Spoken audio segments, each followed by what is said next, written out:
Hey Browns fans, this is your chance to join the company of some of the Browns' all-time greats on the first ever Browns fan cruise. Picture this. For 5 unforgettable days, you're sailing across the beautiful Caribbean Sea, reliving the Browns' greatest moments, getting autographs, snapping photos, and celebrating on the beach with your favorite Browns alumni, like Josh Cribbs, Webster Slaughter, Eric Metcalf, and a dozen others.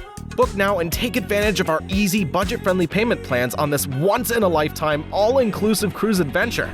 The clock's ticking, Browns fans. To book your cabin and for more information, visit brownsfancruise.com or call 216-284-6472 today. Browns Fan Cruise, where diehard fans and Browns alumni come together for the trip of a lifetime. Don't wait. Secure your spot today. And go Browns!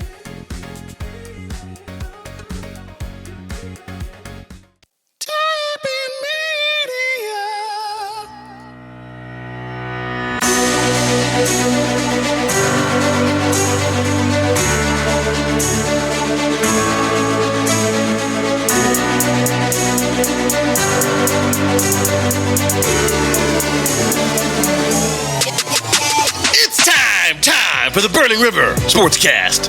This Christmas, Joe Flacco did play, but the very next year we plan to give him away. This year, to calm all my fears, he threw it to someone special.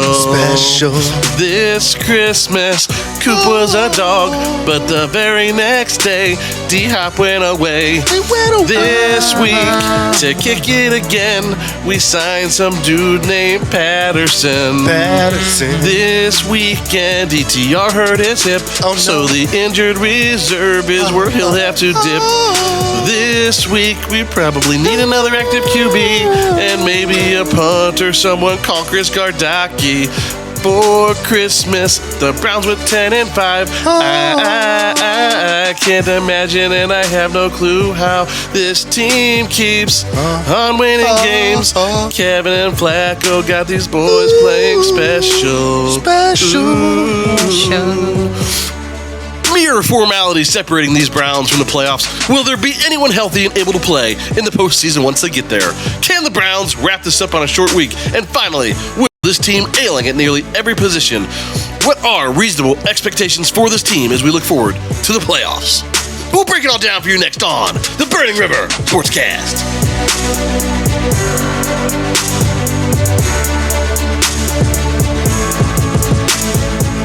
You know what's crazy is, like, think about the time Michael Thomas missed with his turf toe.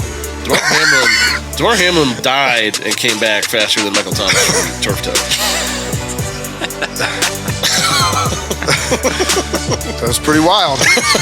Taylor Swift is the worst GM of all time. You don't think she should be making decisions? You know what Joe Flacco's really got going for him? He's big. Do you know? Great family. So we're not saying don't fly Spirit Airlines. We're just saying if you do, you might end up somewhere else. Check your kid at the gate. I believe Check your kid at the gate. It's a team of destiny. Where they, This is the team of an extra point. of destiny. Destiny. Yeah. But the best part is, man, just seeing all the people walk into the bar and they're like, where the hell did all these Browns fans come from? Yeah. So it's just great seeing everyone's face, and then, just... They're like, I thought we were in North Jersey. Did we take a wrong turn? We end up in Cleveland. I think this week Joe Flacco cooks the sauce. You think Sauce Gardner's gonna get it? Yeah, he's gonna get it. Okay, I'm in. Yeah, I like it. Sauce needs cooked. Yeah, but as a team, the Jets. No one likes cold sauce. No, it's the worst sauce. So they call me Angry Bobby, so that's the name of the golf outing. It's called the Angry Bobby Open, and any money we raise from that to also go to the same charities I just mentioned. That's not even a number. I would advise trying to join a Browns backers group somewhere. To the younger fans, if you want to be best friends with a bunch of middle-aged men at Browns fans also, do it.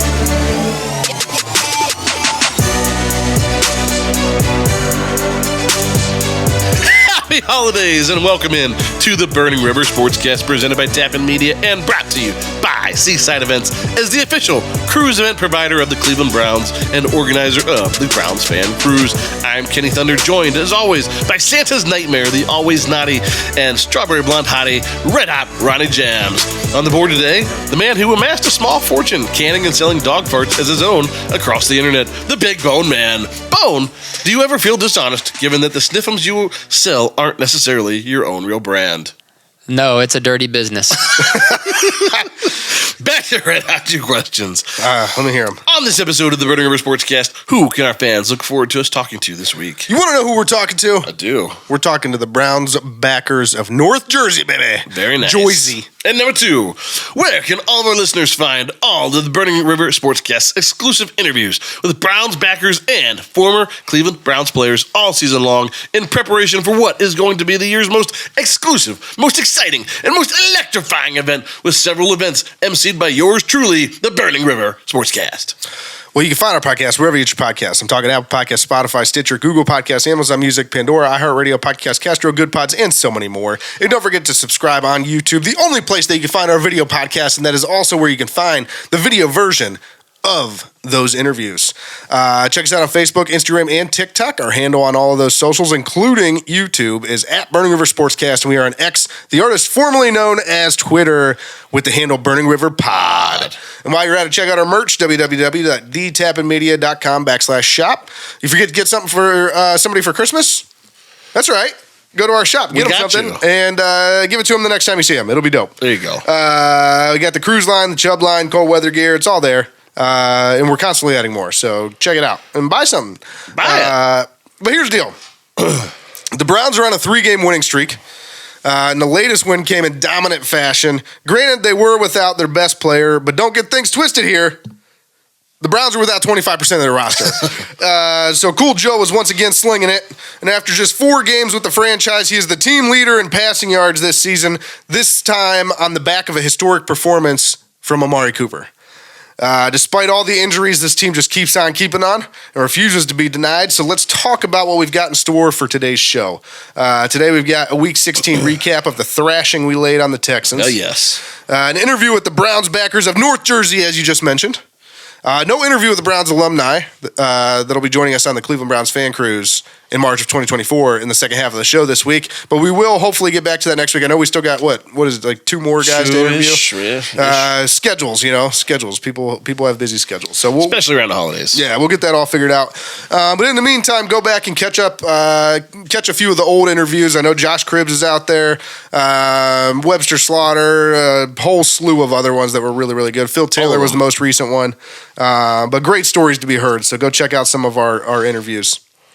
And finally, we round out the show with a Week 17 preview of the game against that motherfucker in New York, and I mean that literally. Zach Wilson? If he plays, of course. I think it just came out today that he is not playing, which is disappointing. But with that being said, take your coat off because we're about to crank up the heat. Let's get things started the best way we can with the Burning River News Story of the Week.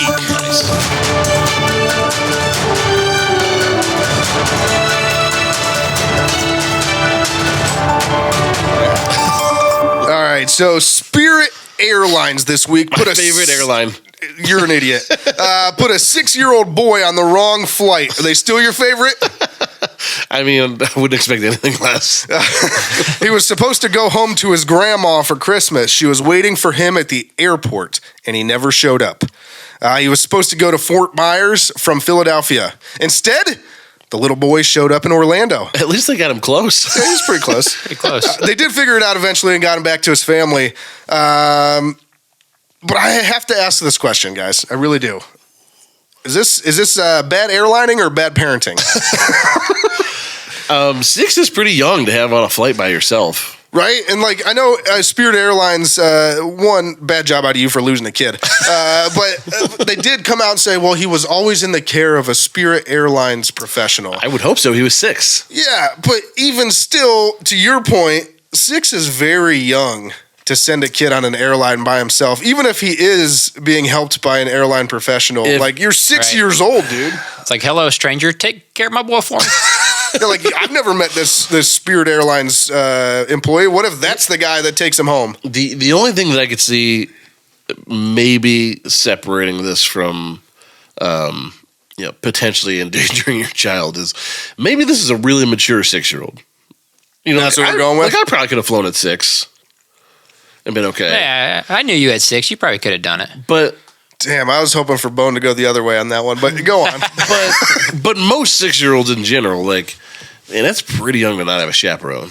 At 6 years old, you were already shaking everyone's hand and telling them, "Hi, my name's Kenny Hendrickson. I'm going to be the president of the United States one day." That's right. At 6 years old, I was having in-depth conversations about fractional reserve banking and fiat currency. So, I guess you were the only child, the only 6-year-old kid that could fly. I probably could have flown by myself, but I don't know about the rest of the kids in my kindergarten class. Like, yeah, Zach, he was an idiot. Like there was kids in my class that just the way they colored. I take it back. Bone was mature. The way they colored was just to smash the crayon like all the way until there was no crayon left. And like that kid couldn't have flown by himself. That was probably me. Let's be honest, guys.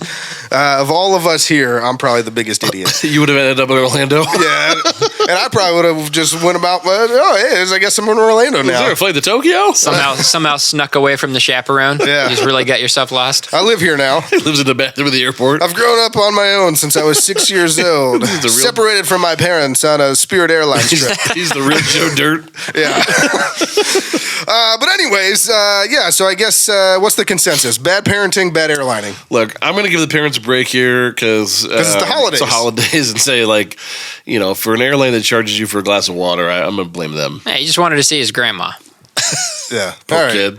All right. It's unanimous. The airlines, it was a bad job out of them. To be clear, though, the kid did make it eventually back to his grandma. He did. He's not lost anymore. He's not living in the airport. So we're not saying don't fly Spirit Airlines. We're just saying if you do, you might end up somewhere else. Check your kid at the gate. I believe Check your kid at the gate.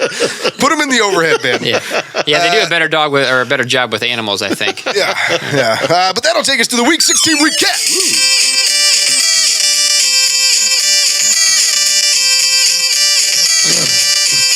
All right, guys. So the Cleveland Browns. I don't know if you know this or not. The Cleveland Browns won again. They just keep winning. Somehow they won again. I'm not even sure what to say at this point. Like, this doesn't feel like any Brown season I've ever been a part of. I'm legitimately running out of things to say on the show to explain how we keep winning games. It doesn't even make sense. The problem is, like, it's this feeling of confusion, but also like happiness. Like, what? That I'm almost thinking, like, now, like, as good as this year has been, like, I don't know what the future holds for this Browns team. All I can do is be excited and happy for the way that they've battled adversity all year. And whether they lose or win, like, it just doesn't even matter at this point because I'm just like, what the hell is this year? But, like, I'm almost sad now for next year because, like, what like, does it go back to normal next year and, like, everybody gets hurt, we just suck again? No, I think it goes back to normal next year and everybody's not hurt and expectations are super high and we suck again. And we suck again when everybody's back? Yeah, like, I'm fearful of next year and sad. Well, there's literally articles already about comparing this Brown season to the Nick Foles Philadelphia Super Bowl season. It feels I read an article today about it. I think it was like a Yahoo thing, but I mean, people are writing this shit. So and I've been it's saying awesome it for the last few weeks. Like this team, I feel like has a legitimate shot at the Super Bowl, and it's just because it's like the right time, right place for Joe Flacco. We'll get into this, I'm sure, at some point in the episode. But just think about the teams that you classically, at least for the last few years, have thought about as like the powerhouses, like the Kansas City Chiefs of the league. Well, and that's what I mean. I think they're garbage. The league they're not garbage, but they're not. The league has never been more wide open. When you think about the good teams, the Chiefs are skidding. Philadelphia has a good record, but has something wrong in that locker room because something's been going on lately. Not great there. Yep. Dallas can't beat a good team. Miami is kind of like 1 week they'll score 70, and the next the only week they'll good score team. 7. Miami, yeah. Buffalo's beatable. Buffalo hasn't been great this year. Buffalo might not even make playoffs. Yeah, I mean, all the teams that you thought like at the beginning of the year, this league, they aren't this league. They aren't who we thought they were. Aren't who we thought they were, and all of a sudden, this Browns team has caught fire at the right time. Yeah, I agree. It's pretty wild to see. But this game, we did win 36-22, and I'll be honest with you guys, it was nowhere near that as close as the score indicates. No, this was a blowout. Like for all intents and purposes, like it was 36-7. They took the starters out. Yeah, right. But anyways, this is the backups that started out. Sure. Yeah, exactly. They took out the 6th string and put the 5th string back in. But we'll start with the Houston Texans because we always start with our opponent of the week. We'll start on the offense. They decided to go with the 2-quarterback approach this week. Started with Case Keenum. He was 11 of 17 for 62 yards and 2 interceptions, and the Browns defense absolutely shit on him. Yep. Which, I mean, they've practiced against him for a couple of years, so it's not surprising. Yeah, Case Keenum wasn't good when he was here. That last game that he played against, I think it was Cincinnati, the last time he was here. I mean, he was just a shell of himself then, so I had zero expectations for him doing. He's a shell of anything he was supposed to be ever. Of note. I mean, he is what we thought Joe Flacco should be, but Joe Flacco has had a resurgence apparently. But I mean, he was a statue back there. He turned the ball over. He wasn't good. Yeah, and so the Texans made a switch and decided to go with Davis Mills.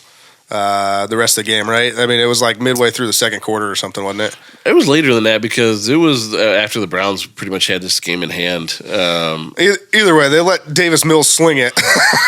And he didn't do a very good job of it. He got to throw 32 passes in basically a half, and he was 15 of 32 for 149 yards. He did get 2 touchdowns to no interceptions, and added 2 rushes for 9 yards. But I mean, 149 yards and 32 passes is not good. Yeah, I will say this. I kind of feel their pain just in terms of like we've been there before. Oh, yeah. I mean, they had we haven't been this part. We haven't been there before, but they have a stud at quarterback. Well, that's what I mean. Like they had a season that was going pretty well for them until their starter went out. And then like these guys that are backups for them are just ass. Yeah, like not just bad. We've like seen really that before bad. and I feel bad for them. But hey. Like they That's legitimately, I'm looking at the numbers just real quick here, and they threw 49 passes for just over 200 yards. That's really bad. But yeah, so moving on, running backs here for Houston, or I should say running back, the only one of note, Devin Singletary, 9 carries for 44 yards and added 3 receptions for 19 yards. He had moments where he looked like he'd be dangerous, but at the end of the day, they felt down early and just weren't able to really run the ball anyway. Stayed there the whole game. Dalton Schultz, 8 receptions for 61 yards in this. Noah Brown, 3 receptions for 38 yards, and then Nico Collins, 4 receptions for 18 yards and a touchdown. So really nobody had their way with the Browns secondary at all. And we'll actually talk more about that when we get into the Browns. But on defense, Houston had 1 sack. They forced 2 turnovers, both interceptions. So, Flacco has thrown some interceptions, but I think it's part of. I mean, in my opinion, we one of those was at the end of the half, just chucking it up. True. And I will say this: it's funny because, and we've talked about this on the show. Everybody like to talk about the rust with Deshaun Watson, right? Yep. I think this is what it looks like shaking off rust. Like, right. Yeah, he's going to throw some interceptions, but you also see the positive side of it. Right. And that's what rust should be. So we won't get too far into the Deshaun Watson conversation. I kind of liken this to like when Nick Chubb fumbles the ball, and you're like, well, he didn't fumble for 300 times before that. So, yeah. Right. And like Joe Flacco, at least to this point, has game. bounced back very well basically every time he's thrown an interception. So, right. Special teams for Houston, Kaimi Fairbairn, however you say his name, 2 for 2 extra points. And then Damian Pierce did get us, he had a kick return for a touchdown for 98 yards. That I did not expect. No, and we'll talk more about rare. it. We'll talk more about it in a minute because it hurt the Browns in more ways than one. Yeah. Yeah. But that takes us to the Cleveland Browns. We'll start with the offense. We just mentioned him, and we'll talk more about him. Joe Flacco here, 27 of 42 for 368 yards, 3 touchdowns, 2 interceptions. Some of the throws that he made in this game were absolutely bonkers. Like, I just watched him, and I was like, what the hell just happened? I mean, I know Bone was talking about one before the show started. Bone, which one were you talking about? He had like 3 guys hanging on him. He somehow got out, and I believe he hit. It was either Njoku or he hit Cooper on the sideline. Just threaded the needle like back shoulder, and then Cooper just toe touched it in, and it was just unbelievable. Yeah. I'm out of superlatives for the way this guy's played. I mean, this guy every week he puts up 350 and a couple touchdowns, and he's efficient with the ball. He makes the right throw, the right read at the right time. He's not classically agile or is good at escaping the rush, but he has just enough strength. It's like that, like the class of like Ben Roethlisberger. Yeah, like he can move side to side with enough pace to get out of the way, and his arm strength is incredible. Not to mention, I think this guy throws one of the nicest balls in the NFL, period. It's ridiculous it's comparing his spiral to anybody I've ever seen play for the Browns. Every throw is the tightest spiral I've ever seen. You know what Joe Flacco's really got going for him? He's big. Do you know? Great family. He's a Super Bowl MVP. No, yeah. There's one big thing that he's got going for him. He's just at ease. He's just like whatever.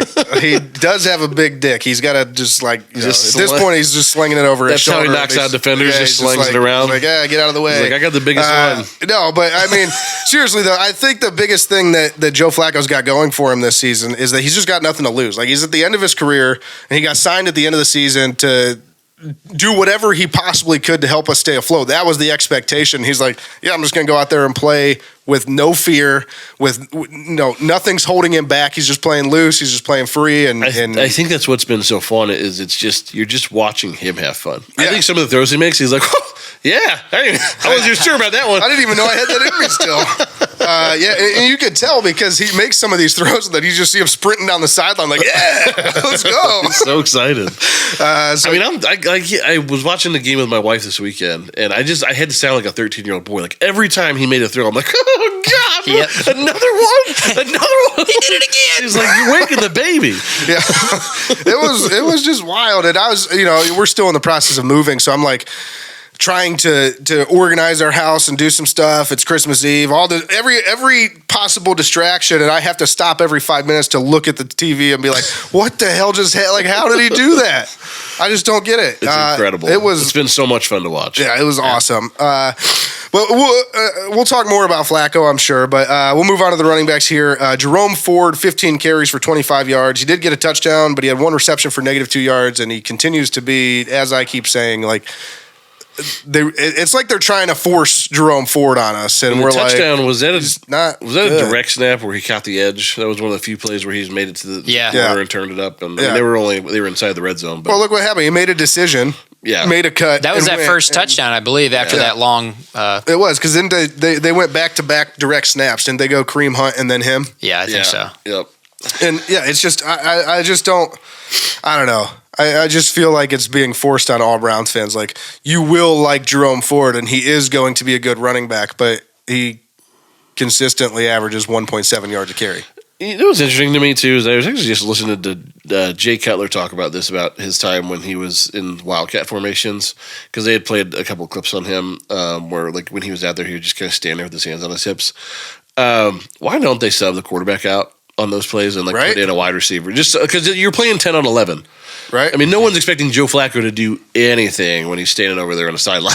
Well, he can't. What's he going to do? I mean, they literally the only thing he could possibly do, and they're covering for it. They know that that's the only thing you watch for is a double pass. They're going to throw it out to him, and then he's going to throw it again. I guess to their credit, they did put DTR in on a couple of those Wildcats where they kind of faked the pitch to him like he was going to throw. But more importantly, just in general on the Wildcat, why do they not just sub in an athlete on those? Yeah, I don't know. It doesn't make sense. Like you said, put DTR in every time, because then at least you have a threat. Do that, you have a threat running and throwing the ball there. Right. So. Yeah, I don't get it. Wildcat's weird. But anyways, Kareem Hunt, he had 7 carries for 11 yards, and he continues to average 1 yard a carry, basically. 1 touchdown, 2 Kareem receptions Hunt is for 5 yards. going to show up big in these playoffs. Let me tell you. Hey, I actually agree with you. I've said that. We've said that before. Is that even though he doesn't get that many yards per carry, I think at this point in his career, his leadership and everything else is big in the locker room. And I think he's going to have a big game in the playoffs. One guy that we did see more of than usual, Pierre Strong showed up. He had 5 carries for 22 yards. And look, we've been saying it for a while now, and he's the only guy that can average more than 2 yards a carry, average 4.4 yards a carry. He just runs straight ahead. Yeah. I mean, he just goes, and he's fast. Yeah, and it's crazy because every time they sub him in and he gets a run, he looks like he's hitting a whole different gear than the other 2 running backs. And for some reason, we don't want to give him the ball. Yeah, I can't figure that one out. I'm hoping that this is classic Stefanski, and he's saving him for the playoffs. And, that's right. And just come out and get unleashes him. Yeah. Pierre Strong goes for 202. Yeah. But we'll move on to the wide receivers here. Amari Cooper. Yeah. My God. Amari Cooper. Hot damn. 11 receptions for 265 yards, 2 touchdowns. Look, I know we're all dying to talk about him. I will say this. keep it brief, guys, because we are going to come back to Amari Cooper very, very soon here. You got just one thing to say about Amari Cooper before we move on. I'll just say this. I think Amari, I think because he's so consistent at what he does, he gets undervalued or just not represent. Like, he is an elite receiver in this league. And I think he doesn't get the credit that he deserves because he's just not flashy. And I'll be honest, even by us sometimes, like we've talked about how should we get another number one receiver? He just has a mediocre 112 yards like every week. Yeah. like we just expect that out of him. But like that's what top tier receivers do in this league every week is catching 100 yards. So I'm glad he's on our team. Yeah. Fair. Boney, got anything quick about Amari? Yeah, it was incredible. I mean, it was so fun to watch, and he was just grabbing everything this week. Like some of those sideline passes from Flacco were just. It was almost insane. like every time you thought like there's no way they could go to him again, and they just did. It was kind of like when Josh Gibbs told us he would just throw it to his friend. His friend was did you hear the interview after the game? And Joe Flacco was like, when I heard he needed 10 yards for the record, he's like. It's not like I had to look for him. I knew he was going to be open, so I just threw him the ball once, and there we were. I mean, it's like they got together before the game, and he was like, Amari, I'm just going to throw you every ball.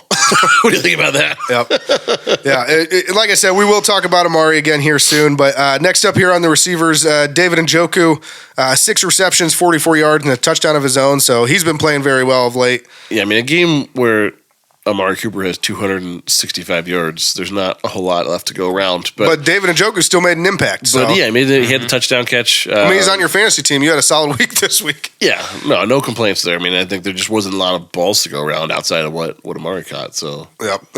Great touchdown. I mean, he had a guy right on him. Yep. In the end zone, and Flacco just put it perfectly, and he made a great catch. Yep.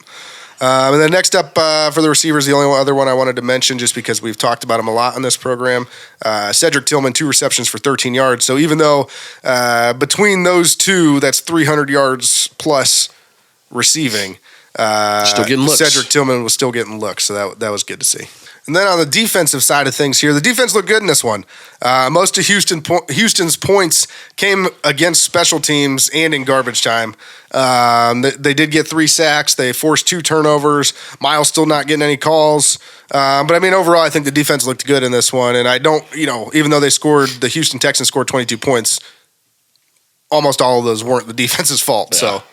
But we'll start with Myles Garrett. Again, like I said, he's still not getting calls. He did not have any sacks in this. He really needs to get it together to have the same. There was a number, and we talked about it a few weeks ago that only T.J. Watt and one other person have that many sacks through their first 100 games. Yeah, and he's like 3 shy, and he's sitting at like 97 games or something like that. Yeah. So he needs to get it in gear. And if he could get some freaking calls, though, I mean, this dude would literally have like 20 sacks this year. Yeah, I mean, week in, week out, this is just baffling to watch him get held the way he does. And then you watch some of the ticky-tack calls made on other players, and you're like, the guy had his arm caught. He had a guy locked in, and then his hand floated across his shoulder pad, and it's holding. Like, what? Miles is he's getting yanked down by his face mask. Face mask and the neck repeatedly, and no one cares.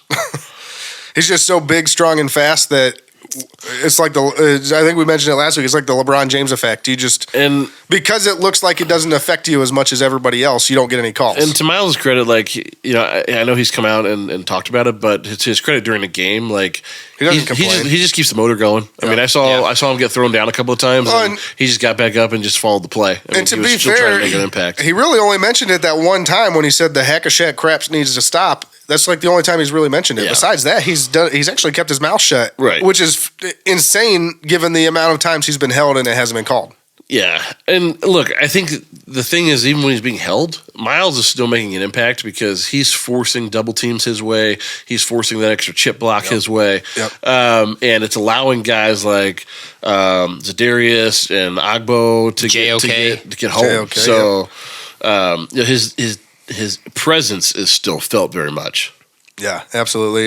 Next up here on the defensive side of things, Zadarius Smith, 2 sacks in this one, and 4 QB hits, and also 1 pass defense. So this dude was blowing up the O-line all night.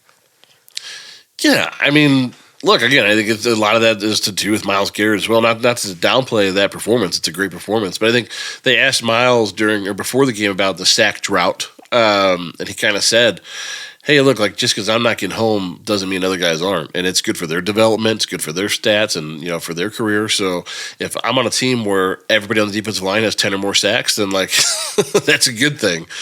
Yeah. But I agree with that. I mean, and I think that's one of the things where we've talked about like what Myles Garrett is versus what people wanted him to be as far as either leadership style or just like play style. He plays for the team, in my opinion.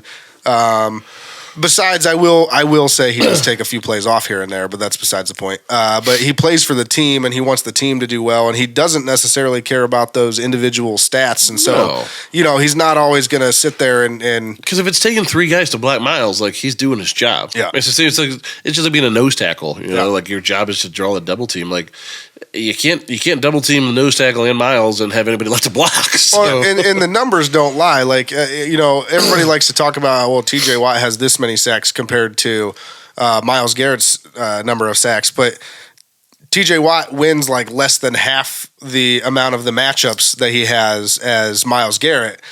Myles Garrett gets double teamed far more often than TJ Watt does. Like there's all these different things. Yeah. If you look at the in-depth statistics, I mean, Myles Garrett is clearly the better pass rusher.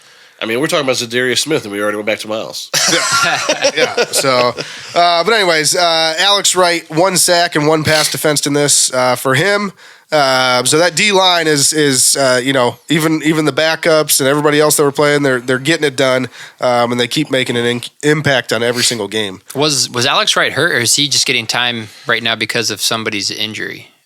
I haven't seen him in a while, or is it? Am I mistaken? He's been playing. I think young.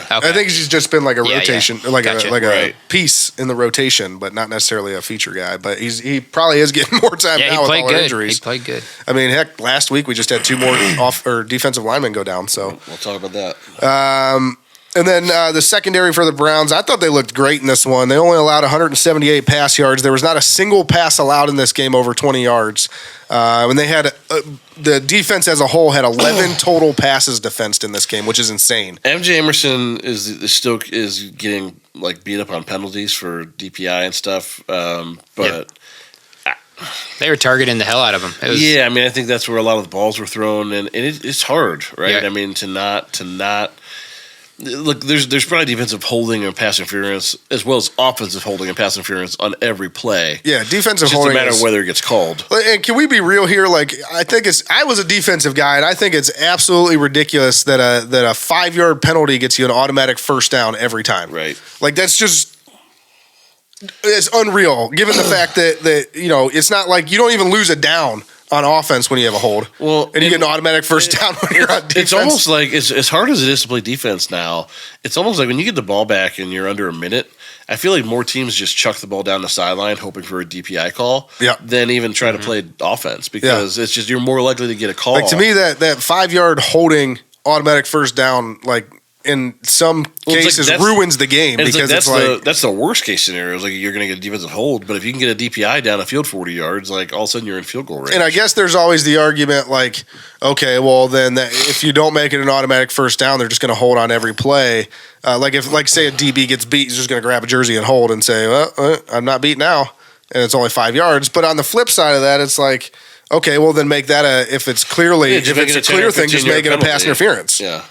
So I don't know. It just bothers me that a 5-yard defensive holding gets a first down every time, especially because defensive backs don't always, their backs are turned. They're playing the guy and not necessarily looking at the quarterback the whole time. So they don't even know when the ball's in the air, and you're allowed to hand fight before the ball's in the air. So, well, I'll just go back to this. Like people talk about quarterback being the premier position in football, and that's fine and well and dandy. But the toughest position in football is defensive back. Period. Yeah. Absolutely. It's the hardest position to play, especially with the rule changes in the last 10 years where we've made it impossible to guard receivers that keep getting bigger, faster, and stronger every year. Yep. Absolutely. And so we'll move on, though. Special teams here for the Browns. Dustin Hopkins, 2 for 2 extra points, but he pulled a hammy just 4 points shy of Jim Brown's record. It was on. I mentioned we would talk about it again. It was on the kick return for a touchdown. He was trying to save the touchdown, and he tried to run too fast. So we're gonna start with. Hold your thoughts there, Kenny, because I know Bone's probably devastated. Bone, what are your thoughts on the situation here? Yeah, it's sad. It's really sad, but I'm optimistic. I think we assign a kicker, so I think we have a short week. So I think he's just gonna rest up a little bit. And, he'll be back for Cincinnati.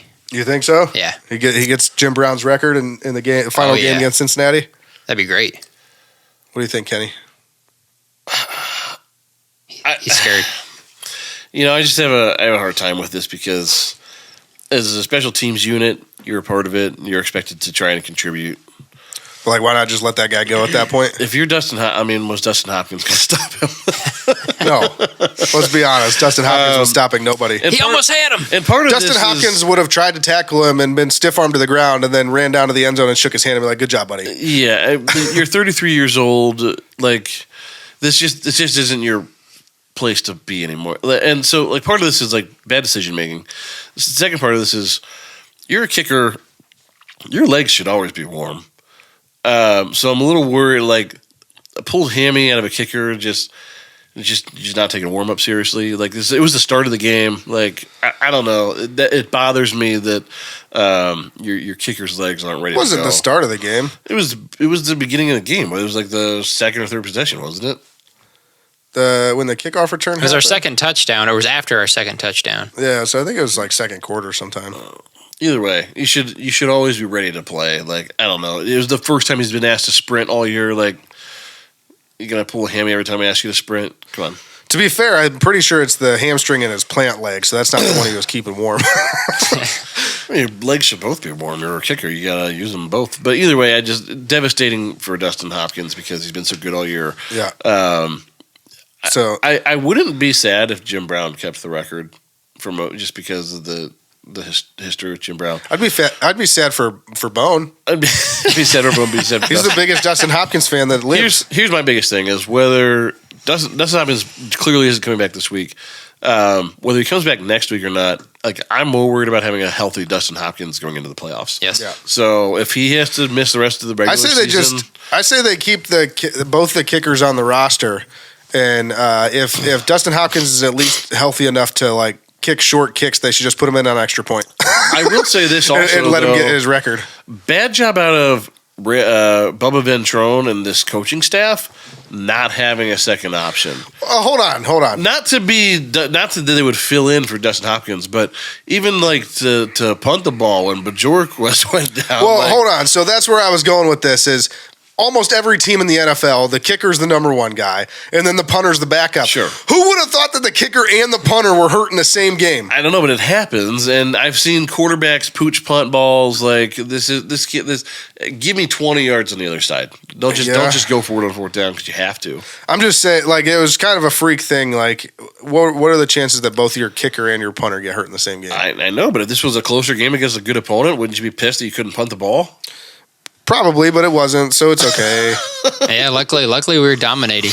It sounds like Bajorquez is not as serious, and he'll be back this week, from what I was reading. So hopefully that's the case. TBD. Sure, it's still a short week. It is a short week. That's what's scary about it. That's it's a the short bad week. thing. But it could be good because you've seen these experiments play out at like the college level. I know there's a few teams that do it, and there's definitely a lot of teams that do it at the high school level. Where on fourth down, no matter where they are on the field, they just go for it. Like unless it's like 4th and 15 plus, like you just go for it.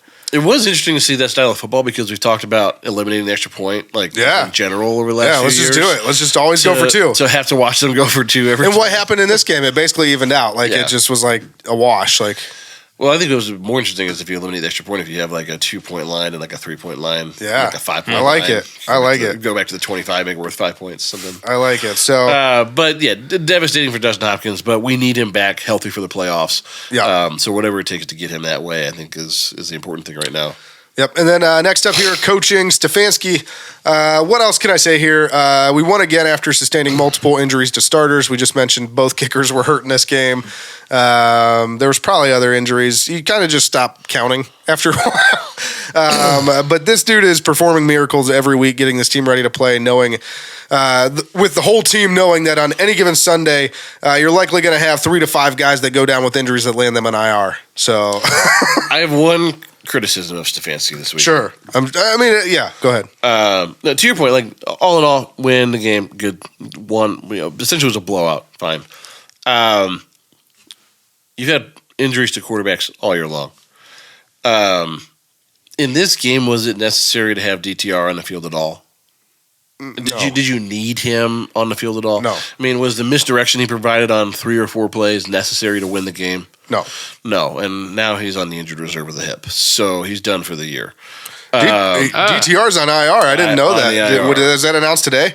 That came out today. Jeez, yeah. I didn't know that either. Damn. I know we'll get to the injury report, but yeah, I mean, done for the year because you have a handful of plays to be a gadget guy. Like, okay, I agree with you. That is a big criticism. You've got Joe Flacco, who's 40 years old, and one other healthy quarterback on your roster who is ass. Just let him absolute ass. So please don't go back to PJ Walker. Oh, they signed PJ Walker today. So, so that's your backup heading into this week. But you have a 40-year-old Joe Flacco who I think is good for the long haul. But just in case, like you would have much rather had DTR for the next 2 games than PJ Walker. Yeah. So that's my only it wasn't necessary. No. And if you wanted a guy that was a gadget player to go in, you have plenty of athletes to choose from. Put Goodwin back there. Put David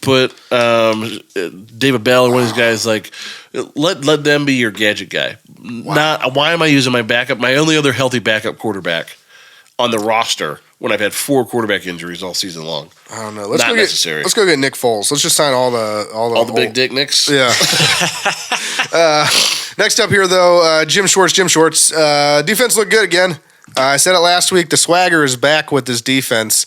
They're excited after every big play. They're starting to dominate, start to finish, like they did earlier in the season. Again, the points scored were in garbage time or on special teams, and nothing you can do as a defensive unit to stop a kick return for a touchdown. So, I'll put this defense against literally anybody in the NFL. Oh, agreed. And I know. We'll talk about it later. I know Baltimore's defense is playing well right now too, but I would put this defense against anybody in the NFL. I would. To your point about Baltimore, the biggest difference between Baltimore and this defense is they have a Roquan Smith. Yeah, and he makes up so much of what that defense does. Where I feel like our team, this defense it's a team defense. Is anybody can hurt you, and anybody can pick up a ball, anybody can make a sack or a fumble, and it can happen at any time. Where like Roquan is the heart and soul of defense. So knock on wood for him, he stays healthy. But if he were to go down, like that's a huge blow for. I mean, the defense would be half as good as it is. Like I would argue that Roquan going down for Baltimore would be just as big, if not bigger, as Lamar Jackson going down for them. Sure, because that defense is completely different without him. But I also think like I would almost put it like if Miles went down, it'd be a huge blow. Oh, it'd be bad. But the defense would still be pretty good. Yeah, like they could survive without Miles for a game or 2. I would agree. And so I guess with the defense here, the last thing I gotta say is keep playing well. Let's get that last W and start talking about the playoffs. But next up here, Bubba Ventrone. Special teams did show some cracks this week. Damian Pierce returned that 198 yards for a touchdown. You don't really see many kick returns for touchdowns in the NFL anymore. No. And in the same play, it got our kicker hurt. So really just a massive disappointment on special teams there. I think they still remain the best unit in the NFL, but that just wasn't a good look there. Yeah, again, I mean, that's probably a conversation Bubba Ventrone should have with Dustin Hopkins. Is like, what are you doing, guy? You at this point in your career, you're just if you're the last guy, then I guess they get 6 points. You were more valuable to us healthy and kicking than busted because you tried to make a tackle. Like honestly, if Dustin Hopkins is my kicker, I probably would have told him like, don't even cover kicks. Yeah, just kick the ball and run to the sideline. I don't even care if they get past. That's not on you. Right. Overall, though, total yards, Cleveland 418, Houston 250. First downs, Cleveland 26, Houston 20. Time of possession, Cleveland 33-34, Houston 26-26. Penalties, Cleveland 9 for 55, Houston, 10 for 76. And turnovers, Cleveland and Houston both had 2 here. So, first things first, what are we going to do without kickers? We literally have no kickers. They did sign an ex-Lions kicker. What's the dude's name? Patterson. I do know this. Patterson is 100% on kicks this season, and he's kicked a decent amount. I think he's like 15 to 17 on the season or something like that. He played for the Lions. And he's 100% this season from 30 to 49 yards. So, like, the ones that you like should be the mid-range, easier ones. I mean, the very least, I think they got to kick an extra point. Yeah, and I think so. I think he's missed 2 field goals and 2 extra points this season. And it's not like he hasn't kicked that many. Like I said, I think he's like 15 to 17. So he's actually kicked a decent amount this year. I think I heard he missed 2 extra points back to back, and that kind of got him in the doghouse and kicked off. Yeah, and I think it cost him the game. Yeah, but.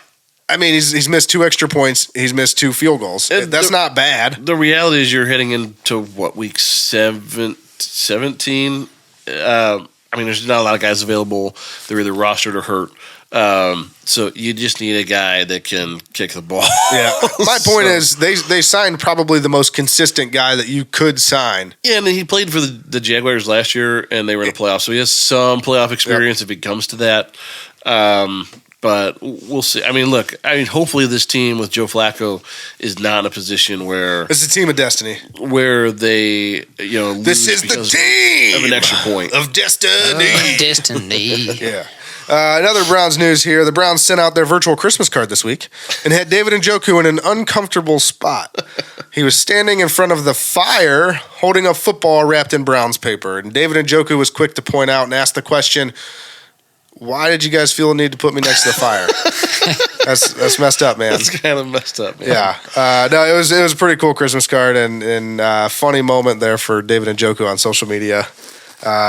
But yeah, lack of awareness there. Maybe they could have probably put him anywhere else, but you put him in the fire. They put him right in the fire. With this win, though, the Browns' chances of making the playoffs now stand at greater than 99%. Yep, winning their end. And I know the Browns fans are sitting there thinking, "So you're telling me there's a chance?" That's true. But they might get in regardless. But one more win would absolutely clinch it. Good opportunity this week, and we'll talk more about that in the second half of the show with the Jets. But they remain at the 10th best odds of winning the Super Bowl at plus 4,500, which is a little bit better than it was last week. It equates to about a 2.2% chance of winning it all. That's up 0.4%. Nice. And so again, you're telling me there's a chance. It could go either way here. Look, we have the same chance of missing the playoffs as we do winning the Super Bowl, basically. Yeah, and they control their own destiny, which is nice. I think a lot of times when we get to this point in the season, the Browns are hovering around near 500 if they're that lucky. You're kind of waiting on someone else to win a game to knock somebody else out. Like the Browns win this week, they're in. Really win the next 2 weeks, one of the next 2, you're in. You basically have to lose out and have a bunch of things bad happen to not make it at this point. Yeah, well, like I said, they could probably lose out, and chances are they're still making the playoffs because of the scenarios. But, I mean, yeah. Dustin Hopkins, we just talked about him.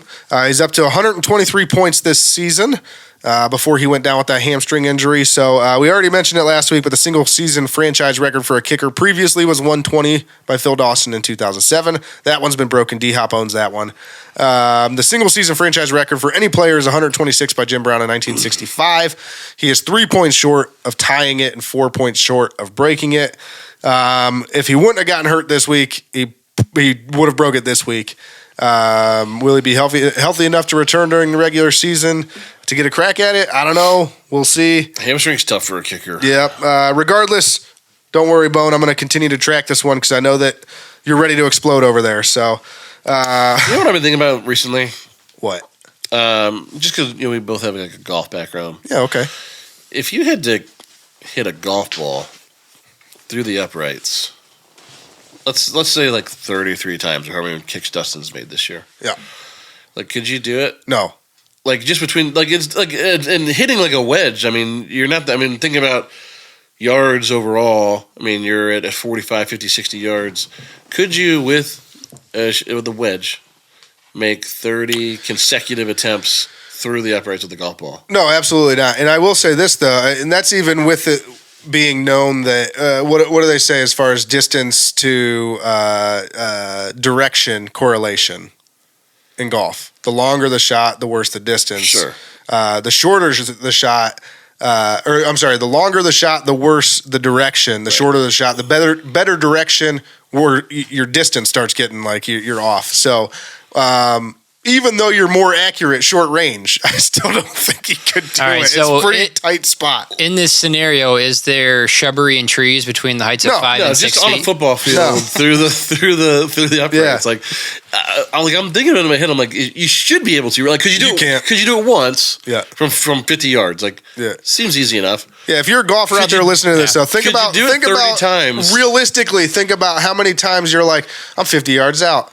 And you're like, I'm going to hit the green. And then it's like way left or way right. And it's like almost every time that you hit the ball. So, but now think about doing that same thing with your foot and just like how hard that jump is. It's like, wild. It has to be exponentially easier to hit a golf ball with a sand wedge than it is to kick a football. And we couldn't even do it with a wedge. Like, yeah. I mean, the golf club definitely takes less energy. Well, yeah. But... I mean, if you told me I had to... I don't know if it's... I think it's simpler. I don't know if it's easier. If you told me I had to do one or the other, I would pick the golf club every time. Oh, I would, because I'm well past my prime, and I couldn't I'd probably kick a 20-yard field goal. Even in my prime, like a 30-yard field goal was like long for me to kick because I wasn't a kicker. Yeah. Like I kicked it as hard as I could to kick it 30 yards. That's fair. I don't know where we're going this. But, I was just thinking about it the other day. I was like, could a good golfer make... But you're holding me up from getting to something really important here, and I'm talking about the Burning River Sportscast Dog of the Week.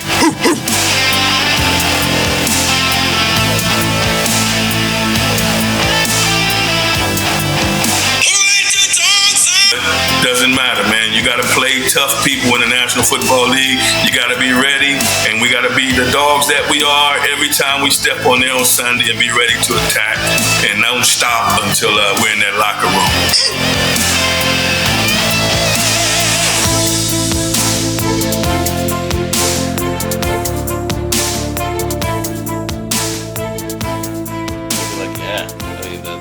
Shanks careening away. Yeah, it's literally gonna be shank straight right. I'll be like, I don't know where the fuck that came from, and then the next 4 go with it. Yeah. Am I good? Yeah. All right, so this week's Burning River Sportscast Dog of the Week is obviously Amari Cooper. 11 receptions, 265 yards, 2 touchdowns. A monster game for Amari Cooper. This broke Josh Gordon's record of 261 yards against the Jacksonville Jaguars in 2013. He is also the first Cleveland Browns player to ever have back-to-back seasons of 1,000 receiving yards. Oh, and by the way, this is officially the best season of Amari Cooper's career. So, yeah, Amari Cooper's pretty amazing, guys. This is a phenomenal game. It's funny, actually. I was just watching that Jacksonville game because we were playing the Jaguars. So there was a bunch of clips of like the old Jacksonville Browns games recently, and I was just watching that game with Josh Gordon, and I was like, just think about good Josh Gordon. Oh, and he did it with shit quarterbacks, like the worst quarterbacks. I think his quarterback that year was Brandon Whedon. But look, good for Amari. I'm happy that. Look, people, you can say what you want about Josh Gordon. I don't have a problem personally with Josh Gordon, but to have Amari in the record book there for yards in the game means more to me than having Josh Gordon do it because of all the baggage with Josh Gordon. Not only his baggage, but just the baggage with the teams around that time. True. Like the fact that that was that they weren't good. Like it just brings up bad memories, to be honest with you. Like a lot of bad memories from that time. Now be able to be like to tell that story to my kids someday about like Amari was just caught every ball thrown to him. It was ridiculous. Like, it's a better story than Josh Gordon. Yeah, he had like 4 really big catches in that game. Before they allowed players to smoke weed, he smoked weed and got kicked out of the league for like 6 years. So good on Amari. Again, I just go back to this guy. I think is under appreciated, undervalued in the league because he's not a super flashy guy. All he does is come in week after week and have workman-like performances of 100, 120 yards and a touchdown. So to have him just break loose and have him have a monster game was really fun to watch. We've talked a lot about what makes Amari a good receiver on this show in the past. And I think one of the things, like watching this game in particular, was and if you've never maybe played receiver, you may not even really have a concept of His this in ability your to mind. high point the ball. But not only that, but his ability to run the route tree. And what I mean by that is like at that break point in that route, his route looks entirely the same up until that break point. So whether it's an in, whether it's an out, whether it's a post or a flag, sets them all up the same exact way. The same way. Whether depth of target changes, but you don't know what he's running until he's run it. Yep. And I think a lot of receivers have tells and struggle with that. I mean, it's one of the hardest things to do is to mask every route to look the same until you make your break. He's so good at it. Yep. That and the way that he creates and comes off of contact at the point of the catch. But just his route tree is so phenomenal.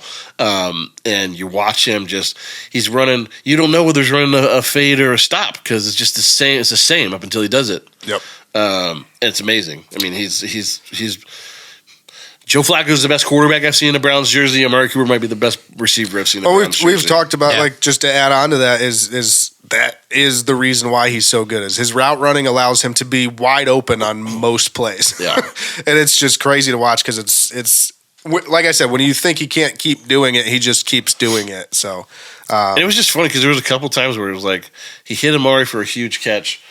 And then he went right back to him, and you're just like, again? Another one. It was insane. Yeah, it was like DJ Khaled. Another one. But anyways, that'll take us to the division roundup.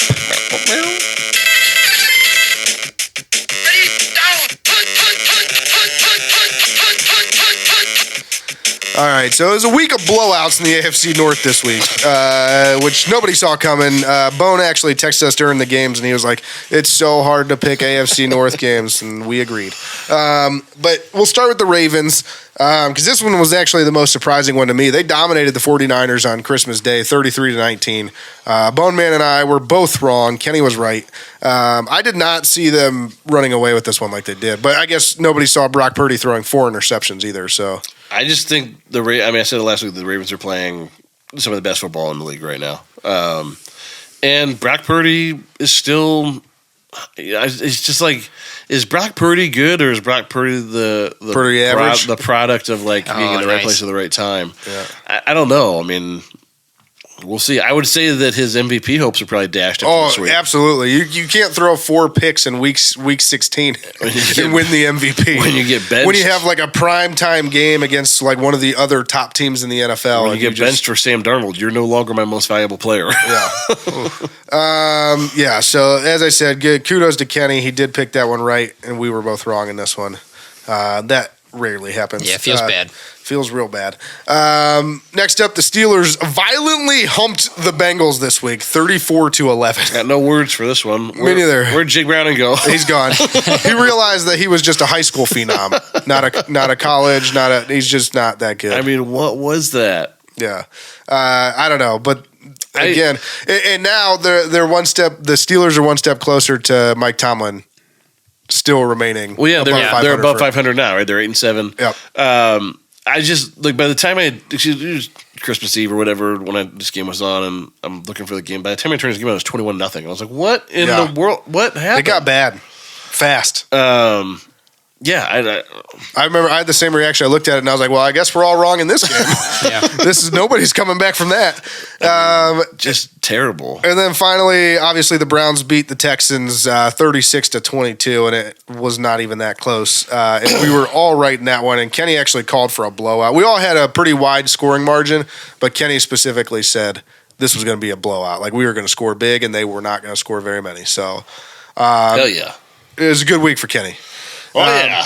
So for the AFC North standings, in order here, Baltimore at 12-3, Cleveland at 10-5. Somehow we still have a chance at that number 1 seed if Baltimore loses the next 2 games, and we went out. There's some other things need to happen with Miami losing a game, but we could still get that number 1 seed. Probably not getting it, let's be honest, but I thought if we were going to get it, it would have been 49ers had to win. Yeah. I was pumped for that game, and I was pretty quickly, my hopes were dashed. But in the season of destiny, what if the Browns had a first round bye?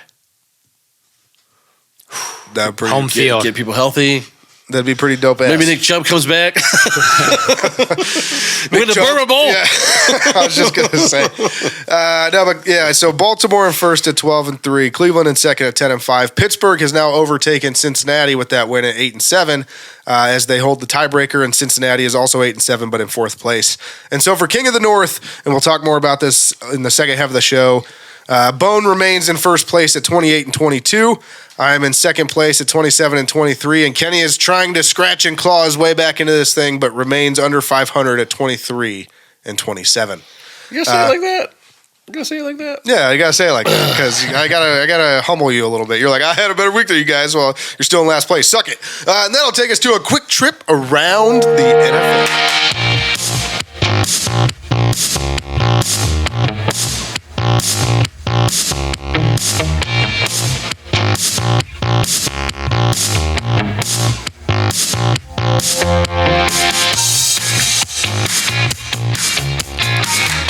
All right, so Kareem Jackson, best known for playing for Denver this season and being fined and suspended multiple times for egregious and violent hits, has been released by the team. To be fair, egregious and violent hits is just what some people used to call football.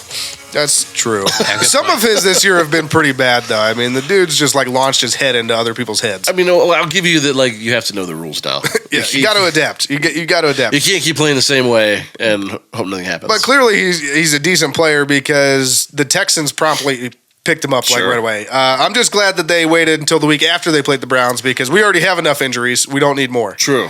The Dallas Cowboys still can't beat a good team. No, they can't. They lost to the Dolphins, and this was the battle of the teams that couldn't beat good teams. And now we know the Dolphins are the team that can beat good teams that can't beat other good teams. Look, I've been high on Dallas all year long, but I mean, you can't argue with the results. So they can't beat good teams. I don't think they've had a win. They beat Philadelphia, which is a good team, but Philadelphia's been in the middle of their. Is that their only win against a team that's over 500 this year? I think so. Yeah, not good.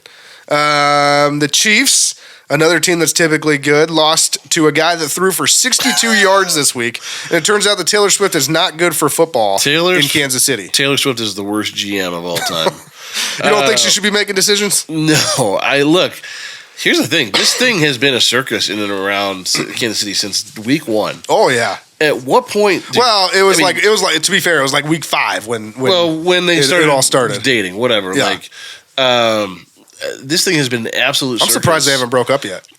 True. That'll be also devastating. Travis Kelce probably won't catch a ball all week. They still out there making out in front of her dad? That's awkward. I don't know. But I just Patrick Mahomes has been on a tear of throwing his helmet off and yelling at people. Travis Kelce did this week. He's a little whiny. He threw his helmet across the sideline this week. Like, at what point did the Chiefs say, guys, it's enough? We didn't change anything. This guy went all Hollywood with Trailer Swift and Swift. Yeah, she's Trailer Swift now. Brought all her buddies in. Tractor Trailer Swift.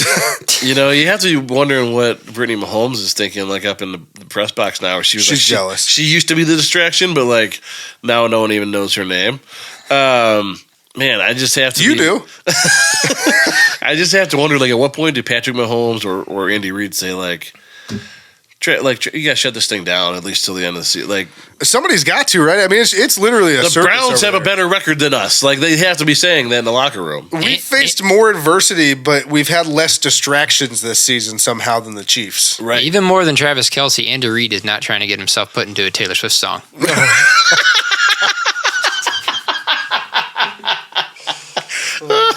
He just wants his chicken nuggets, man. Do it again with Give me the nuggets. No, but speaking of this game, guys, they lost to the Raiders. So let's talk some playoff permutations here, right? Excellent. Let's get into it. The AFC West is heating up. Yeah, so the Chiefs, they have the Bengals and the Chargers left, right?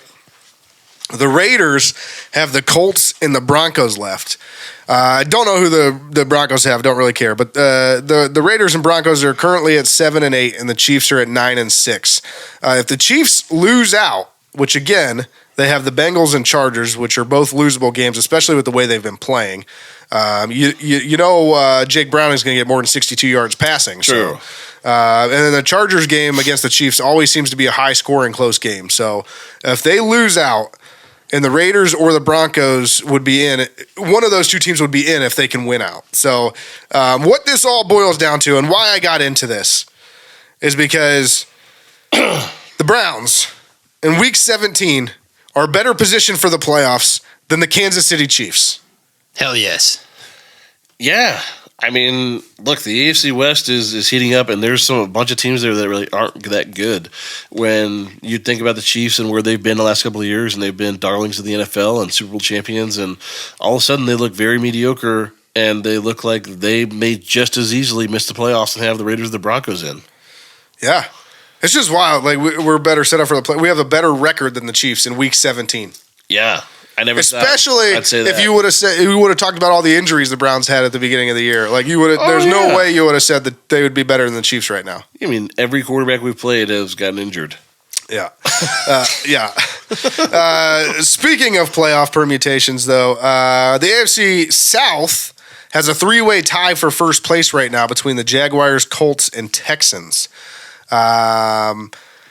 Kenny, just talk about this a little bit because this is pretty wiggity. I know that I will say this before you get started. I know the Jaguars, Trevor Lawrence is hurt. He just got diagnosed with an AC joint sprain, so he may be out multiple weeks. The Colts obviously have been without their starting quarterback, have been rolling with Gardner Minshew. I love Gardner Minshew, but he's so hot and cold. It's either really good or really bad. There's like no in between for Gardner Minshew. And then the Texans, CJ Stroud's been hurt, and he had a really bad concussion. Who knows when he's going to be back? Hopefully it's this week, but that's not a guaranteed thing. And if he doesn't come back, they're pretty much ass as well. So, yeah, I mean, people talk about the AFC North being the most competitive division in football, and it probably is the best division of football in terms of teams. But the AFC South, don't sleep on them. We have 3 teams that are 8-7. As you just kind of outlined, all these teams have their own struggles. I think personally, with the Colts having Jonathan Taylor come back from his thumb surgery or whatever he had, probably are poised to make a run here. Yep. But the Jaguars do hold the tiebreaker as of right now and are in first place. So depending on how healthy Trevor Lawrence is and how his shoulder goes, who knows? Well, that's all crazy. That's what I was going to say. If CJ Stroud comes back this week, I would say the Texans are the favorite. I've heard them say that his concussion was the highest graded or the worst graded concussion of any injury this year, a head injury. They were talking about his sensitivity to light. He couldn't be in a meeting room or outside right now. So I don't know whether he'll be back this week, next week, or at all this season. But, I mean, that certainly would change things. I mean, if the Browns had played the Texans with CJ Stroud, that game would not have been a blowout. No. CJ Stroud would have taken a lot longer to put them away. Great that's for sure. Season. So, yeah, I just think this is a really interesting division to watch to see what happens. And, in fact, depending on what happens here, because these teams are all 8-7, they're all going to end up in that mesh at the end of the season for a 6 and a 7 seed in a wild card, which could impact where the Browns end up, depending on whether we win out or not. Yep. Whether you're end up as a 5 seed or a 7 seed. So, just a really interesting division to watch because you also have the Bengals and Steelers in our division at 8-7. Yep. So, I mean, all of a sudden, these last 1 or 2 playoff spots are things are heating up down there for sure. Yeah. Bone, who do you like in the AFC South? I was thinking the Colts. I think I like the Colts.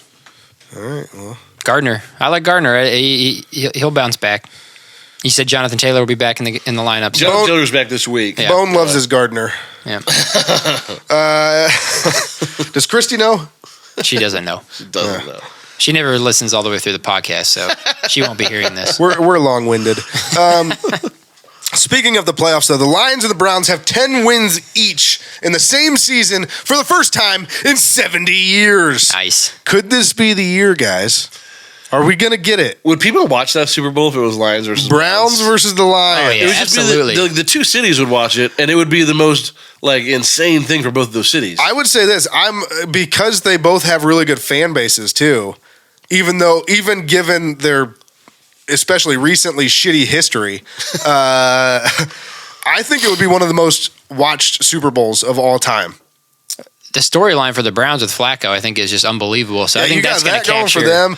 You got the Lions have been like a Cinderella story all year. Like everybody kind of expected them to be just like mediocre at best. I think as good as the Browns have been and Kevin Stefanski has been, I think Dan Campbell probably ends up winning Coach of the Year because of where they're at. Well, and I think that it's when you're voting for that stuff, a lot of these voters don't pay as close attention as far as injuries and those types of things. So when they're looking at it, they're saying, well, before the season, a lot of people were actually picking Cleveland to win their division and or at least be competing for their division. They were expected to be somewhat, like a pretty good team, whereas the Lions were, they might be okay.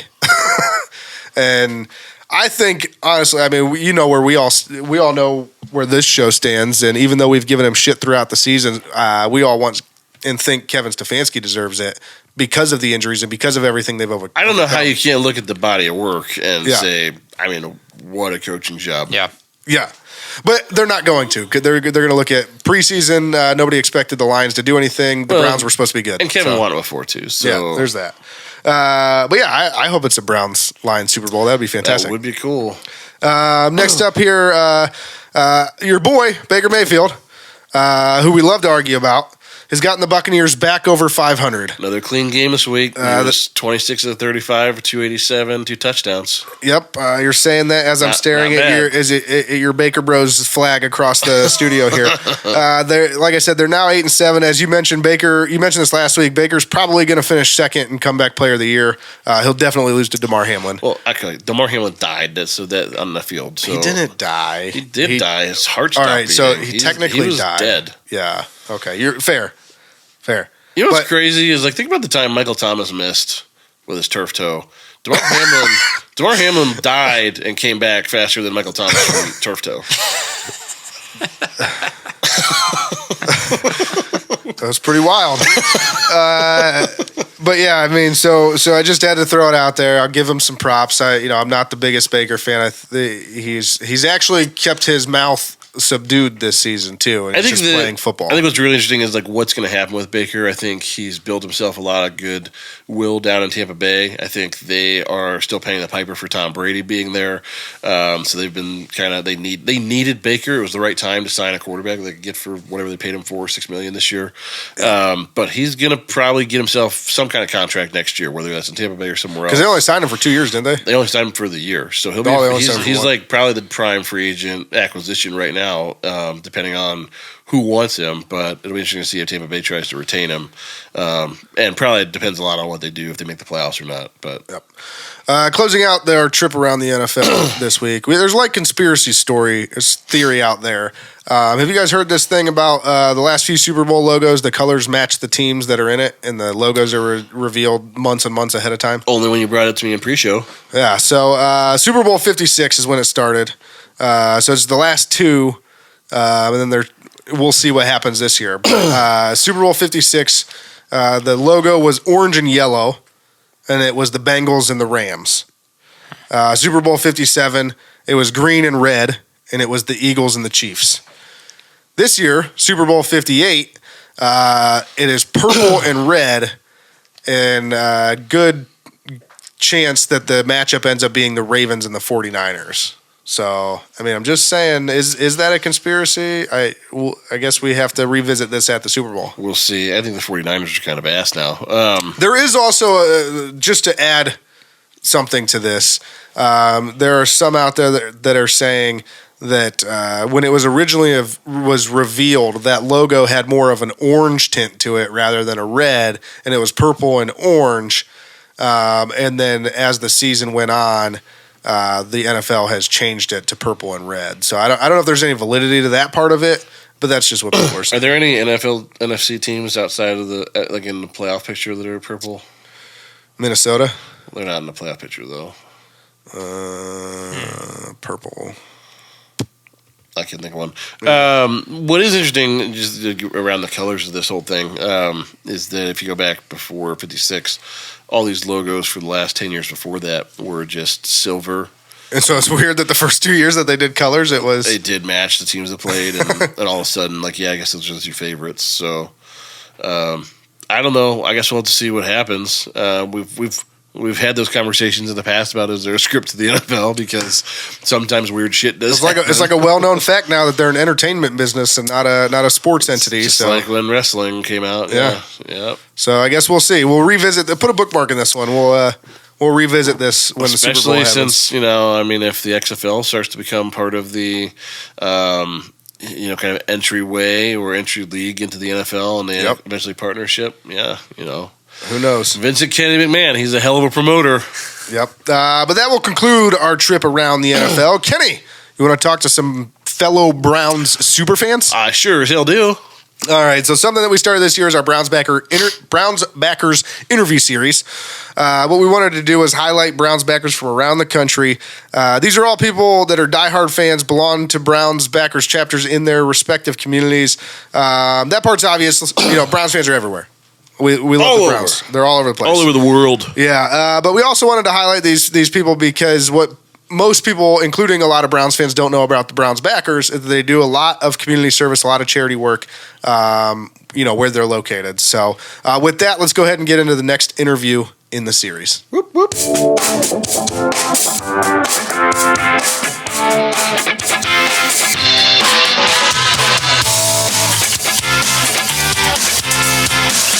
Powered by Riverside FM.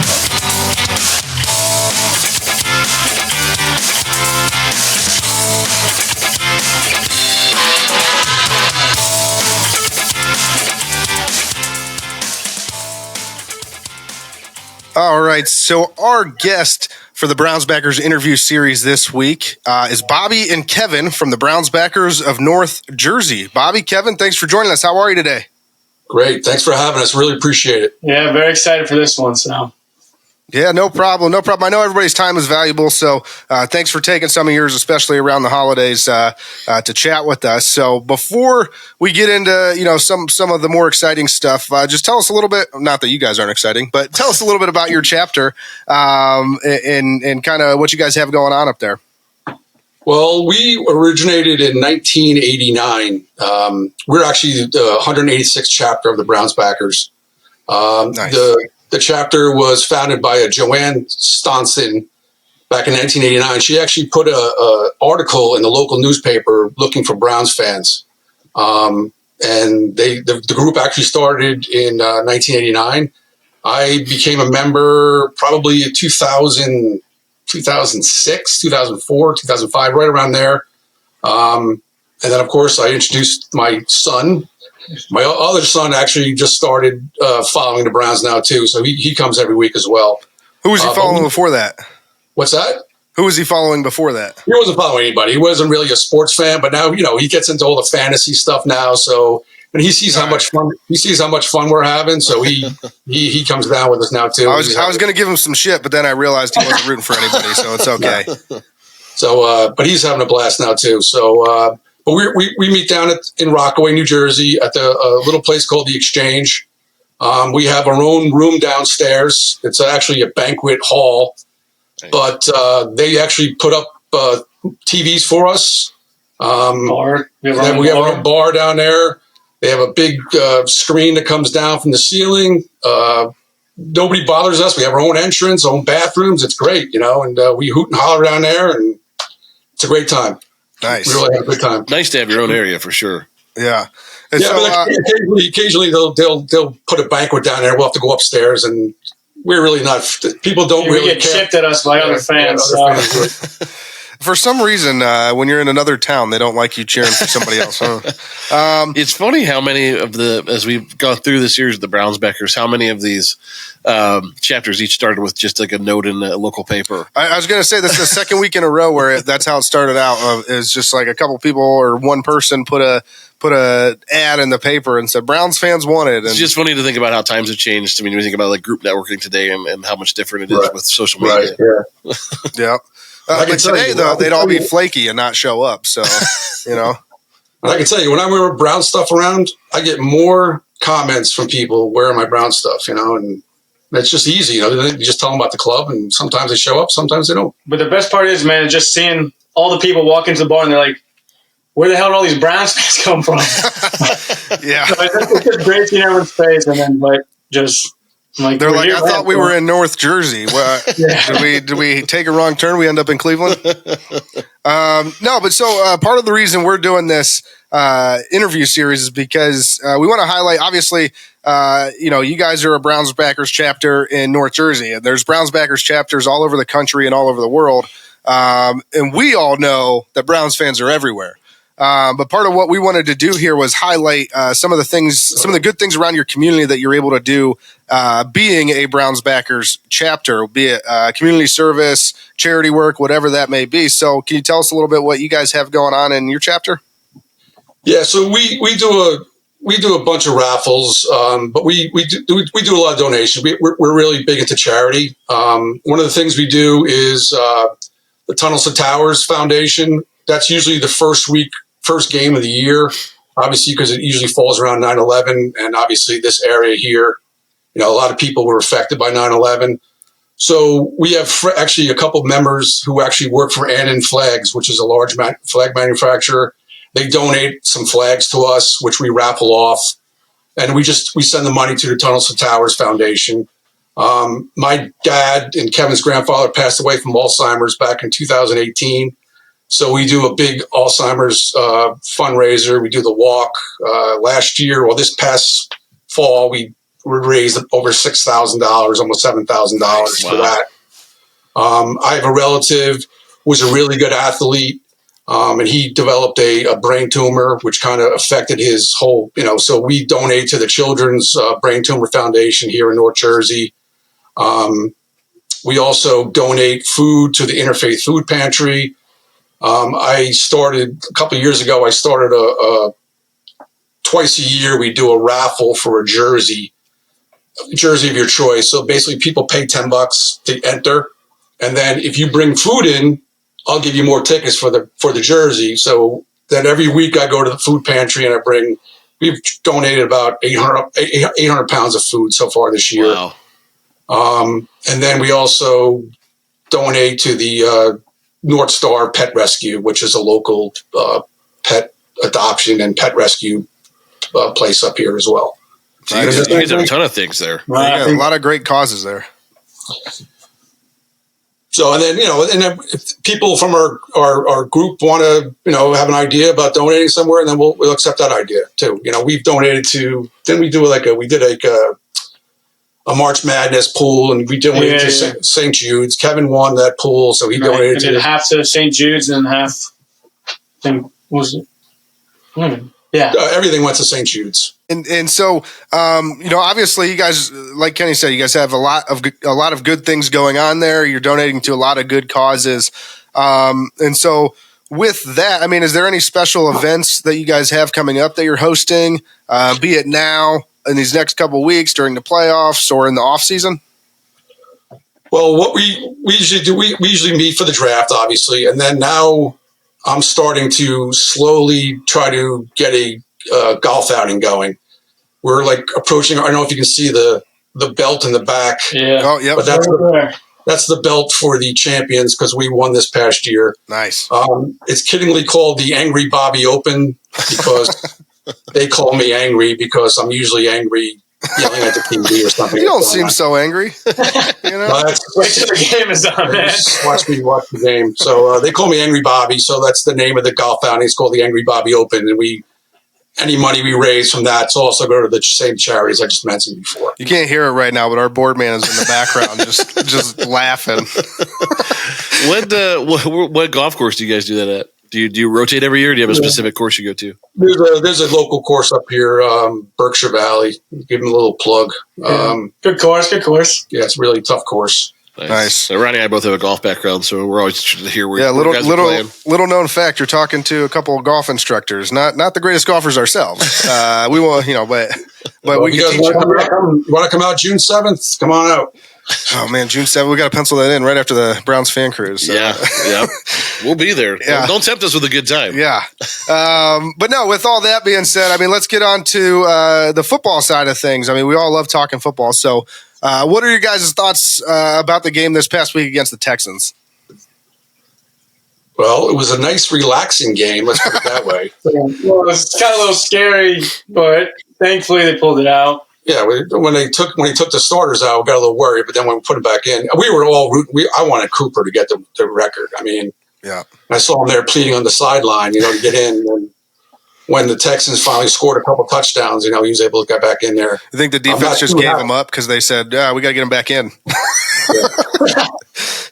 I'm not too happy about the injuries to Hopkins and our punter, but everything's happened this whole season. Somebody next guy stepped up. Next man up. Yeah. So we'll see what happens. Isn't it just the most bizarre Brown season that you can remember? I mean, with all the adversity and injuries, but this team just continues to win. Like it just feels like I'm in a parallel universe. Opposite of what typically would happen to a Browns team. Right. Exactly. Cleveland mentality, though. So. Yeah, I mean, it really is. And it's like you just said, next man up, and everybody seems to be stepping up. And we've given Kevin Stefanski a hard time in the past, but it seems like this team has really, kind of rallied around him and bought in. And he's him and Jim Schwartz and everybody else on that coaching staff have them all playing for each other. And it's fascinating to see. So, So how do you guys, I mean, with that being said, you guys mentioned the injuries. So how do you think they've dealt, we've talked about it a little bit already, but how do you think they've dealt with the injuries? And do you think they can sustain much more of that?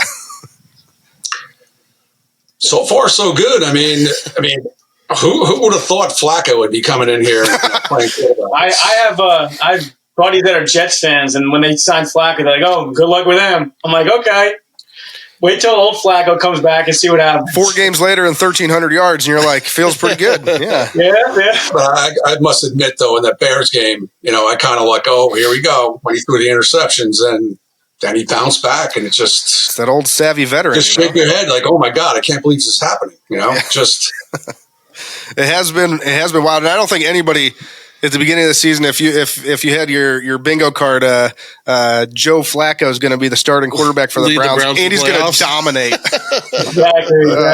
Nobody would have had either. That guy's like so. Now he just jinxed him. Wait till the first play of the game next week. Yeah, here we go. Here we go. Angry Bobby's going to come out.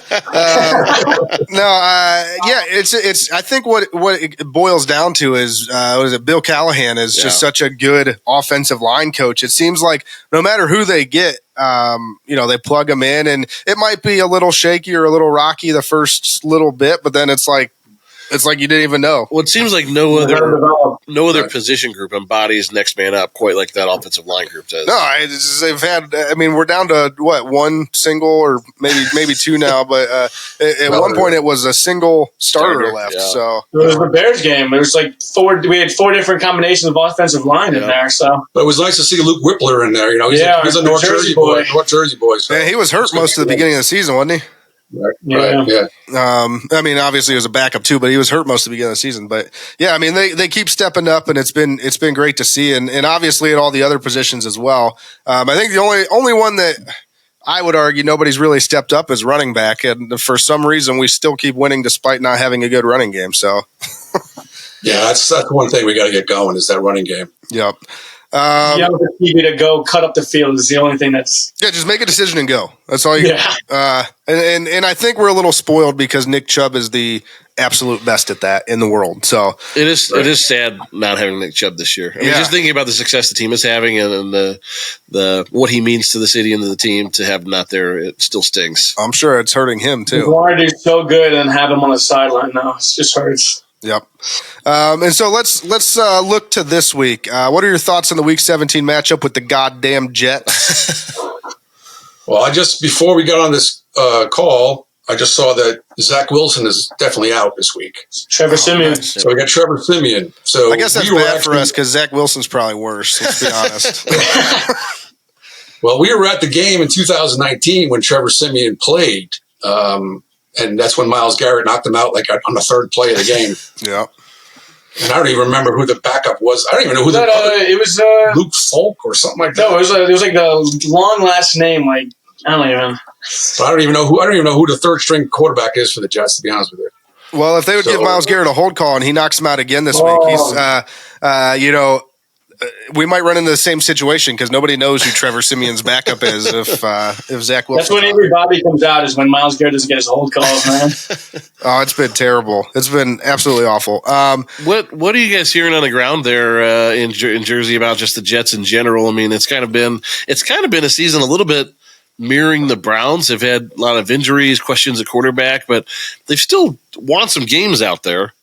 Yeah, they had a big win this past week. I mean, it was the Commanders, but we saw the score on the side. They're up. We're like, oh my God, the Jets are up by 20 because they don't really score. I don't think they've ever scored it like in the first quarter. I think their defense was holding off. So that's like the one thing I'm a little nervous about is Thursday's that defense. They have a good defense. The defensive line, they got Sauce Gardner also. That's a cornerback. I know. I'm saying as a cornerback, they got him. Don't make Angry Bobby come out. Yeah, they got a good defense. They got a good defense. Offense, Garrett Wilson. Yeah, I'm always afraid of him. And Breece Hall. I mean, you got to get our D-line blocking that run. Yeah. Seems like anytime our running backs, just always our top run defense goes away when we go against some mediocre running backs. So. Yeah, I'd agree with that. It is weird. It's like when we play the nobodies, that's the games that it seems like they rush for 180 yards, and you're like, exactly. Where'd this come from? Right. But no, so I mean, obviously, the Jets are out of playoff contention, have been for a couple weeks. Aaron Rodgers decided not to come back this week or this season because of that. But what are you guys hearing? I'm just curious. Locally, do the Jets fans still think that Aaron Rodgers is like the savior and they're going to win the Super Bowl next year? Yeah. We got plenty of people around here. Plenty of people that. I just don't understand.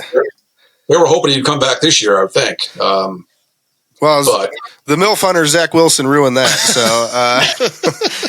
I mean, yeah, I would say that they're crazy, and I think I actually just did. But at the same time, we've got 38-year-old Flacco that's out here about to take us to a Super Bowl. So I guess crazier things have happened. But I just didn't know with the injury, and I mean, he's what's Aaron Rodgers going to be 39, 40 when he comes back from popped Achilles. So I think he'd be close to 40, right? Yeah. So, well, yeah, he bought a house here. I mean, him and Tommy DeVito live in the same town. Nice. They going out for pizza? That's actually where David Njoku's from too. The same town. Oh wow. Cedar Grove. Everybody's from up there. Is Tommy DeVito the biggest story in like the New York area right now? Once Aaron Rodgers went down, and then a couple weeks later, the Tommy DeVito stepped up. They're like, "Oh, new savior for either New York team." So definitely taking the front page of paper. So, man. But this headline in the New York Post today was fried cutlets. That's what Mom was making this week. Yeah, because he got pulled from the game. So yeah. Yeah, well, he was pretty bad in the first half, wasn't he? It was rough. Yeah, and our old buddy Tyrod Taylor came in. Yep. So what are they saying locally where you guys are at, if anything, about the Browns? I mean, are they looking at this game as are they chalking up an L, or are they thinking they're gonna be able to pull one out? Got to pull the old stats now. Yeah, I don't. Again, the big I get the paper every day. I'm one of the very few guys who still reads the newspaper. I still go to the store and get the newspaper and read it. And I get the New York Post. And you're the only guy I know. I said you're the only guy I know that reads the paper. So, and I get made fun of that too. But today, the story was about Joe Flacco, because he was on the Jets and the old man Flacco coming back, but they don't think the Jets are going to beat the Browns. I mean, look at the line already went up. It was like 5.5. Now it's 7. So yeah, we'll see. I mean, I'm a little confident this week, which is probably not. It's not a good thing. That means we're gonna. That's usually when bad things happen for the Browns. Yeah. But these are a different. This is a different Browns team. You should have heard us before the Jets game last year. We were pretty confident. Oh man, yeah. If you want some entertaining content, just go back and listen to our Jets preview last year and. We showed up the next week with bags on our heads, so it was my fault. Because I'll tell you what we do here, we have fun. We have a poop head emoji, okay, like a hat at our club. And if anyone makes a stupid comment like, "Oh, this game is over" or whatever, I put it on their head, like, "Just shut up, don't say anything." It was last year at the Jet game. There was a Jet fan there. Yeah, it was our friend. buddy came. And I went up to him like, "Dude, you gave us a great game." After Chubb scored, I said, "You gave us a great game." And then we were about to line up do the shots, and that was it. Forget it. My buddy was like, "I don't know how to react right now. I'm just going to keep quiet. I'm going to possibly curl up, run the ball, and celebrate under the table or something like that." But he's like, "I have no idea how to react." It's a good choice. Just when in doubt around a bunch of angry Browns fans, just keep your mouth shut. No, so with this game, though, do you guys have predictions for us? I want a score prediction out of both of you. I'll go first. I'm saying Browns 31, Jets 13. Ooh, nice. I like that. I'll go a little under that. I'll go 28-10. So. Oh, nice. Like it going away. Nice. Yep. One more prediction. I'm going to say one defensive touchdown. Hopefully. Oh, that's bold. You think Myles Garrett gets any holding calls? He will get at least one. He has to. One. Has to. You can't keep going about without getting no holding calls. Well, the worst part to me, and we've talked about it on the show, is that now it's like NFL Network, ESPN, like everybody is sitting here and blowing up these clips of him just getting like wrapped around the neck and thrown on the ground. And they're like, how can you not call this? I don't understand. Yeah, I mean, the other day they showed a replay of Michael Dunn. Like his hands were like this and just grabbing onto his shirt a little bit, and he got called for a flag. I'm like, and Myles Garrett doesn't get called? Right. Yep. Holding calls against him? Yeah, it is getting ridiculous. So hopefully that gets turned around. I like the score predictions. Quick question. We usually cover this more in the open, but did we ask where you guys have always been in Jersey, or were you at one point in Cleveland? No, we're Jersey. I'm Jersey born. Like I said, I went to Mount Union in the late 80s. There was no direct TV back then, obviously. I mean, my dad brought me up as a Giant fan. Giant tickets were very hard to get back in the day. And then when I went out to school, here in our fraternity house, watching the Browns every week. That was all was on, was the Browns. So I watched the Browns. I would go to the stadium every once in a while. I saw Bernie Kosar's first game. Nice. He played. And I just fell in love with the whole atmosphere. And it was just, that's how I became a Browns fan. I mean, just it was the whole fandom, and just the team itself. Back in those days, that they were awesome. Bernie Kosar. So you saw Bernie Kosar's first game and his skills diminish. And Kevin, were you born into this? Is what I'm assuming? Yeah, I was born into this, but I wouldn't trade it for the world, man. Like, I mean, obviously growing up a Browns fan, it was very tough. I would carry around a little Browns backpack, have my Brady Quinn jersey on, I had a Derek Anderson jersey. I mean, I'll be like, what is wrong with you?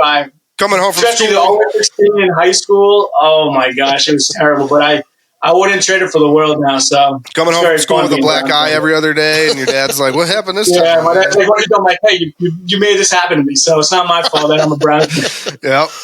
All right, Kevin's first game, actually, it was in Cleveland against the Jets. It was a barn burner, 10-7. Ooh, nice. Wow. In 2000. And from that point on, Kevin was in love. Yep. Look, everybody's got a story, and those are some good ones. I especially like Bobby, that you fell in love with the Browns going to Mount Union. Obviously, soft spot for me there. Also, having gone to Mount Union. So, but no. Before we get going here, guys, I do want to mention that we are brought to you by who, Kenny? Seaside Events, as the official cruise event provider of the Cleveland Browns and organizer of the Browns Fan Cruise. And so with that in mind, I did just want to mention that they ran a competition this year for Browns backers. Basically, the chapter with the most bookings was able to win free tickets for some of their members to the Browns Fan Cruise. The Browns backers of Pinellas won that. However, that we still want to say, obviously, with us being a partner of Seaside Events, we will be emceeing several events aboard the ship. There will be 17 alumni joining the cruise that fans will get to mingle with like they're normal people. And so for anyone that hasn't booked yet, please do so, because it's going to be a really fun time in March of 2024. Absolutely. Tickets still available, cabins still available, and it's going to be one hell of a cruise. Yep. And then one final thing for us, we'd like to mention Bobby and Kevin, and to everybody that's in your chapter or anybody else listening, we do have our Hot Take Hotline. And what that is, it's a voicemail that we set up for Browns fans to call in and vent to. It could be happy, it could be mad, it could be sad, it could be all of the above in one single voicemail. But just call us and talk to us and let us know how you're feeling on the Browns. But we take the best ones, we put them on air, and then we'll comment on them and see how it goes. So the number for that, Kenny? 330-227-8080. We'll throw it on the screen here as well, so anybody watching the video pod has that also. But that, again, it's And then last thing for you guys, and this is for both of you, is there anything that you want to say to Cleveland fans that have maybe moved away from Northeast Ohio and are missing their fellow Browns fans, or just kind of grew up somewhere else and happen to fall into being a Browns fan, and they're looking for somewhere to join, some camaraderie, and they're thinking about joining a Browns backers chapter? You got anything to say to those people? Do it. Yeah, if you need a group of people to watch a game with, join the Browns backers. I mean, we have so much fun. The people in our club they're some of my best friends now. I mean, I've been with these guys for 10, 12 years. They watched me grow up also. Yeah, so. they've seen Kevin since he's been 5 years old, and now he's 21. So they're his friends now too. It's so cool, to see. We all hang out together. We have We have picnics in the summertime. Everybody comes over. We have group chats. We're always, it's a lot of fun. So I would advise trying to join a Browns backers group somewhere. To the younger fans, if you want to be best friends with a bunch of middle-aged men and Browns fans, also do it. That's why I got him. I'm trying to get the influx of the younger fans coming to the group. Yeah, hey, these generations ahead of us have the best stories, man. I mean, I know they got the winning stories too. So exactly, all I got is the losing stories. Exactly. That's good, but you do got to backfill, though, right? We got to keep these chapters alive and vibrant for the next generation.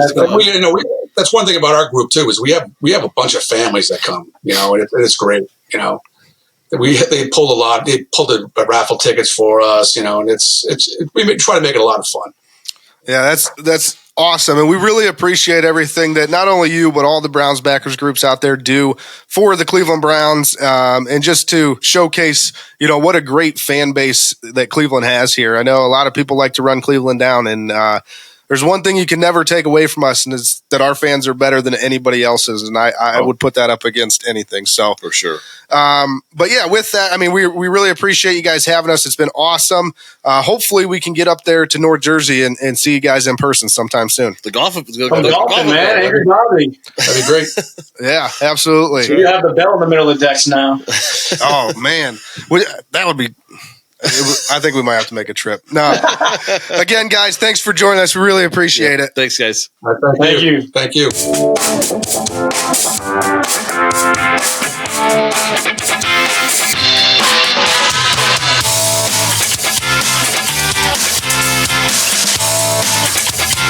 Hi, I'm Bob. This is Kevin. We're from the Browns backers in North Jersey. And you're listening to the Burning River Sportscast. Go Browns!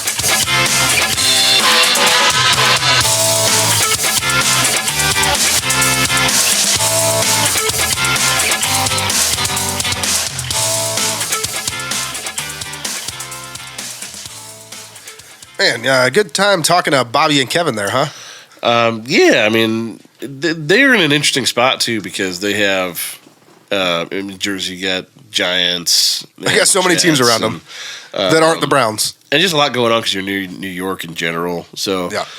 But no, I think it's really interesting that they have a ton of charities that they work with.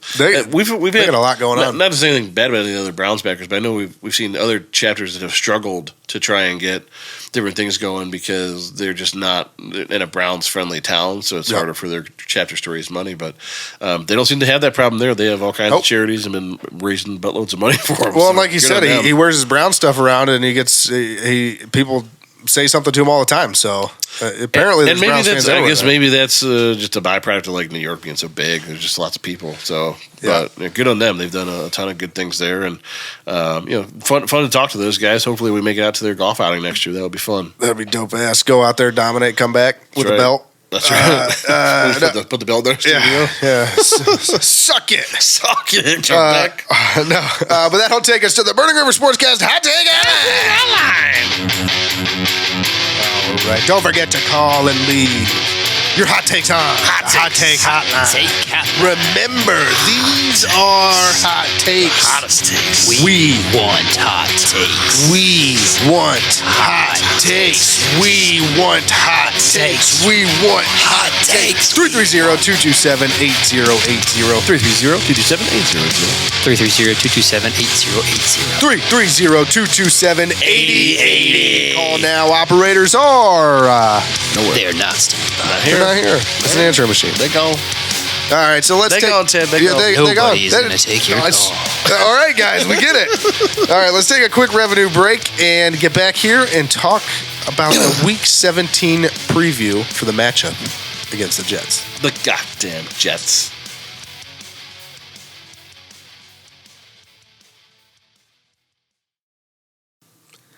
Towpath Distillery. Towpath Distillery, an award-winning craft distillery located in Akron, Ohio.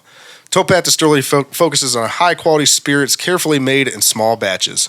Towpath's lineup includes an ultra-smooth, award-winning premium vodka, a small batch silver rum made from the highest grade molasses, an American craft gin made with 9 botanicals, and a blended straight bourbon made from corn and rye. Towpath Distillery, now available locally and in 46 states.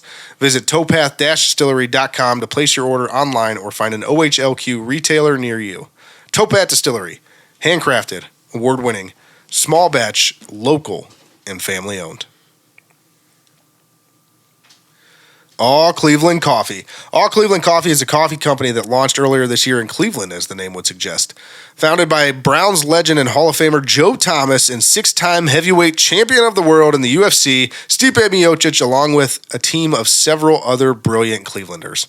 All Cleveland Coffee is on a mission to give 1 million meals back to the community through an official partnership with the Greater Cleveland Food Bank. How will they do this, you ask? Well, with every bag of beans purchased, 3 meals get donated to the food bank. It's such an awesome idea. A bunch of great individuals were involved, and the result is the best coffee in Cleveland, bar none. It comes in 3 roasts, light, medium, and dark. The dark is what Joe Thomas enjoys every day. I myself and my co-host here, Kenny, are medium roast guys. All Cleveland Coffee. Visit all-cleveland.com today to order your coffee and donate a few meals in the process. All Cleveland Coffee. Ethically sourced, premium roasted, and 3 meals donated for every bag purchased. All right, so usually we do a Cleveland Browns fan cruise alumni interview here. We don't have one today due to scheduling conflicts. We're still trying to wrangle the last couple interviews we have for this series. But I will say, go back and check out some of the past interviews. There's a lot of good ones in there. There's a lot of good stories from these alumni. Sure are. And it's just a taste of the stories you're going to get on the fan cruise in March of 2024. I've gone back just recently, just so with some of the work I've been doing, and have watched bits and pieces of them because I've had to pull for other projects and things. And some of these stories, like, I'm just dying laughing. Yeah, they were good. We've had some really great. Well, I mean, these guys have been so we're generous. lucky enough too. We hear the behind the scenes and the stuff that people will get to hear, like on the fan cruise. Oh, and true. so, like, even the stuff that didn't make the actual interview that Right. we know is going to come out later to everybody else. I mean, you guys are in for a treat. Like, it's pretty phenomenal. And I've laughed harder off air than I have on air, which was pretty hard in some of these. These guys have just been so generous with their time and open in telling these stories. Oh yeah, I mean, most of the time we tell them it's going to take 15 to 20 minutes, and we're talking to them for an hour. So yeah. So if you haven't yet, go check out some of these interviews. They're a really good listen, whether you're in the car or on the way to work, whatever. Check them out. They're good stuff. Yep. And if you haven't bought your tickets to the Cleveland Browns fan cruise yet, you're wrong. Do it now. Cabins. Hear us MC a bunch of events, including the opening day and closing day pool parties. That's going to be a lot of fun. Cabins still available. Yes. That'll take us to the Week 17 preview.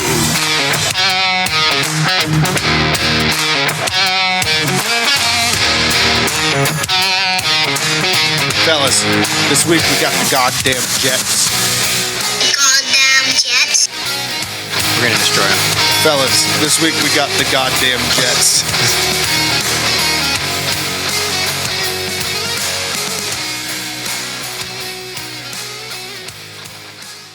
Guys, this week we've got the goddamn Jets. This whole thing's just going in now. Anyways, so Kenny, you got any matchups or matchup previews or opposition research you want to share before I get into my matchups that I want to highlight? Yes, I actually do have 1 or 2 quick things that I wanted to mention. I mean, the first thing is the big news today was Zach Wilson is out. So Trevor Siemian will start again for the goddamn Jets. Nice. It's actually probably bad for us, but... Yeah, look, I think we talked to our Browns backers friends there in Jersey, and this team in a lot of ways kind of looks like the Browns in just terms of like they've been beat up with injuries, but they've overachieved to some extent, given the fact that they've had a bunch of backups playing, especially at the quarterback position, where they just have been kind of fluid all year long, and Zach Wilson's played a lot, and they just haven't been that good. So the first thing that I would bring up is just that this team is, in terms of offense, dead last in the NFL, 32 out of 32. Oh yeah, that's bad. So I think it's one of those days where the defense could eat. But that being said, they are third in the NFL in opponent yards per play. Yeah. So the offense is going to have opponent yards per game too. Yeah, they're going to have their work cut out for them. Just in terms of getting things done on offense. But I think that's kind of the paradigm, right? You have an offense that is underachieving with a backup quarterback. The defense on our side should play really well, but the offense has to bring it this week because this defense is no joke over in New York. And look, we took New York lightly last year, and that's like, if this show was big, that would be the thing that we're known for. Yeah, here's over estimating the Browns' ability to win that game. Yeah, here's my advice for the Browns this year. You get up, don't take your foot off the gas. No. But yeah, so I always highlight two matchups each week, right? So this week we'll start with Myles Garrett versus Trevor Siemian. Look, Trevor Siemian, he's ass. And basically what we're looking for here is, can Garrett get some calls? Can he get home? Because I know I said it last week, but it's kind of rinse and repeat here. He's got a chance for a massive game, like 3 to 4 sacks massive game, just with the state of the offense for the Jets.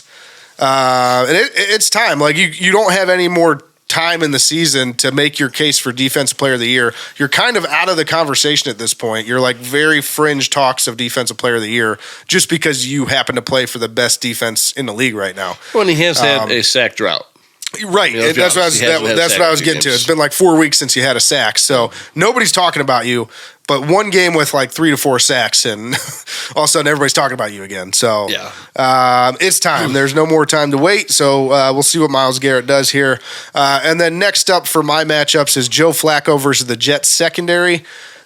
We've been winning on the strength of Joe Flacco's arm for a few weeks now. The Jets are only giving up 168.6 pass yards per game, which is just behind the Browns' pass defense. Browns are number 1, Jets are number 2. So does Joe Flacco care that they're number 2? Hell no. Will it stop him from revenge against his old team? I know he kind of played that off like, it's nothing, but I mean, they kind of ran him out of New York with the Jets. Everybody just talked about how ass he was. And when you think about the other quarterbacks that are there, it's like, man, how bad could he have been? Yep. And then, I mean, can they cool Joe? I mean, I don't know. Nobody can suck off Cool Joe. Oh, okay. Nobody can cool off. And I mean, I think he's just going to continue his dominance at the age of 38. Just keep shitting on everyone. Yeah, he's the ageless wonder. I think this week Joe Flacco cooks the sauce. You think Sauce Gardner's going to get it? Yeah, he's going to get it. Okay, I'm in. Yeah, I like it. Sauce needs cooked. Yeah, but as a team, the Jets. No one likes cold sauce. No, it's the worst sauce. The Jets are 6-9, coming off a close win against the Washington Commanders. Although I don't even say this is a good win, because at one point they were up like 20-0. They only ended up winning 30-28. Almost lost it. Their defense, as you mentioned, does rank 3rd in the league in terms of yards per game and apparently yards per play. They have played well against the pass. However, they've played very poorly against the run. They have the worst offense in the league statistically by far. The team's just really bad, and they got an ass quarterback. And they're playing in Cleveland, where the Browns are 7-1 this season. So the Browns should roll in this one and clinch a playoff spot. Maybe even rest their starters the last week if it doesn't matter. Should we go to this game? I would love to go to this game, but I think we both know Sportscast? that. I think we both know that we have too much going on in our personal lives. We could probably get tickets, though. We probably could. You look into that. It's one thing we haven't done yet on the show. It might be fun. Yeah, we'll see.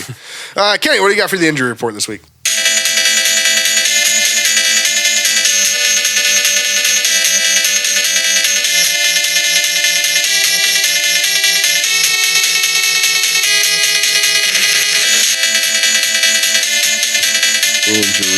report. Okay. Jets. We already talked about Zach Wilson, the MILF hunter. He is out, looking on the hunt for MILFs. Also this week, Israel Abanikanda, running back, questionable with an ankle, was limited this week at practice. Place kicker, questionable. Greg Zerline, apparently he's dealing with some quadricep soreness coming out of the win against the Commanders on Sunday, and is uncertain for Thursday's game against the Browns. And then finally, Dwayne Brown is the most recent questionable offensive tackle. They had a couple of guys out on injured reserve before that. Let's see. The only other one that's recent is Jeremy Ruckert has a concussion, so he won't be available for the game. He's out. But outside of that, they do have a whole mess of guys that have missed basically the entire year. Corey Davis, Connor McGovern, Perry and Winfrey, our old friend, C.J. Uzama, Zaire Barnes, Quentin Jefferson, Aaron Rodgers, to name a few. So beat up, a lot like this Browns team, but not nearly as bad. Nobody does injuries better than the 2023 Browns. No, and speaking of, we got some. Oh, great! What happened there? We got some new ones to the list. Obviously, we talked about Dustin Hopkins. Who knows how long he'll be out with the hamstring? Hopefully, not too long. I thought it was. What do they have him listed as right now? Questionable. He is listed as out. He's considered week to week, but won't be available to play Thursday. So he's out this week. Marquise Goodwin, questionable with a knee. Kareem Hunt, questionable. Listed as a limited participant in practice this week. Bojorquez, the punter, listed as questionable with a quad. DTR, we talked briefly about, hit the injured reserve today with a hip injury, so he is done for the year. Browns have made the corresponding move to bring P.J. Walker back onto the practice squad. I'm sure they're going to have to elevate him before the game Thursday. Yay. Anthony Walker, questionable. Agbo Akinrankwo. This is an interesting one, listed as questionable, but it is been reported, I believe by Mary Kay, as a torn pectoral. But how do you even play with that? I don't know. Like the story was like they're waiting on him to be moved to IR because he had a torn pec, but he's like, I think I can play. So they're trying to find a doctor that will clear him to play. So he's officially listed as questionable, but he has a torn pec. So I don't know how he's going to play through a torn pec. But how many guys can we possibly have an injury reserve? Jesus Christ. And then Jordan Konachik, questionable as well. Juan Thornhill still listed as questionable with the calf. And Martin Emerson listed as questionable. Did not practice on Monday this week. And then our entire offensive line, Wyatt Teller, Ethan Pocic, Joel Baltonio, and Jerome Christian are all listed as questionable as well heading into this week. So that is scariest environment imaginable. That's all you had to say. Scariest environment imaginable. That is one healthy lineman on your offensive line. James Hudson is the only one not with an injury designation. You know what's wild is I've used that line from Armageddon at least 6 times this year for you explaining the injury report for the Browns, and it keeps getting worse. I mean, this thing is bad. So like it's the scariest environment imaginable, but then it just gets scarier. It's not good at all. Bone, any words on this? It's a lot of hurt Browns, but for some reason they just keep winning. Keep on keeping on. I think the biggest thing outside of like the kicking specialist being out is the fact that Anthony Walker is questionable, and so Jordan Konachik, because that means you're going to see either Taki playing more middle linebacker this week. He played well this past week, but you may end up seeing Tony Fields and Mohamed Diabate getting some playing time. So I think both of those guys have played well this year, but they're also both young and not starters. So fair. Who knows what you're going to get from those guys? Yep. So with that. One more thing before we get into King of the North. Player to watch this week. I will start this week, guys. My player to watch this week is Cedric Tillman. Amari Cooper is coming off that big game. Sauce Gardner, who we all know is very good, will be on him the entire game. Although I do think Joe Flacco cooks the sauce.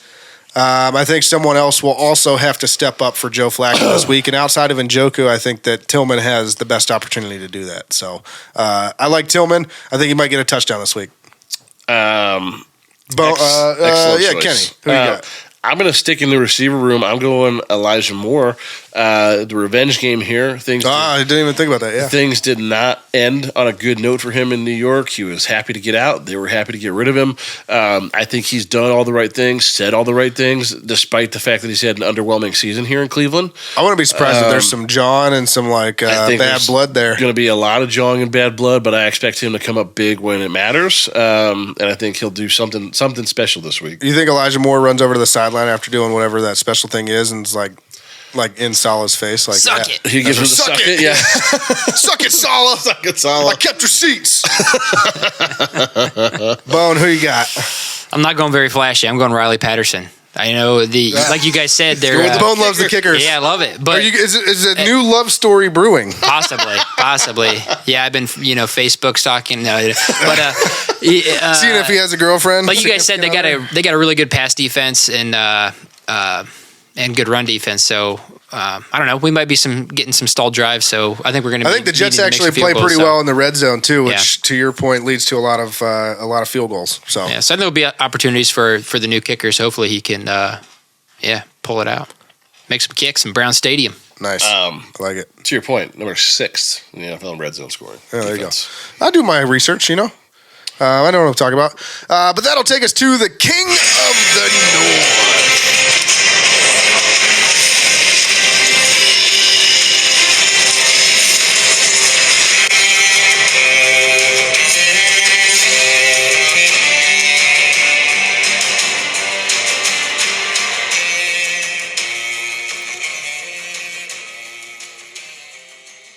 Nice.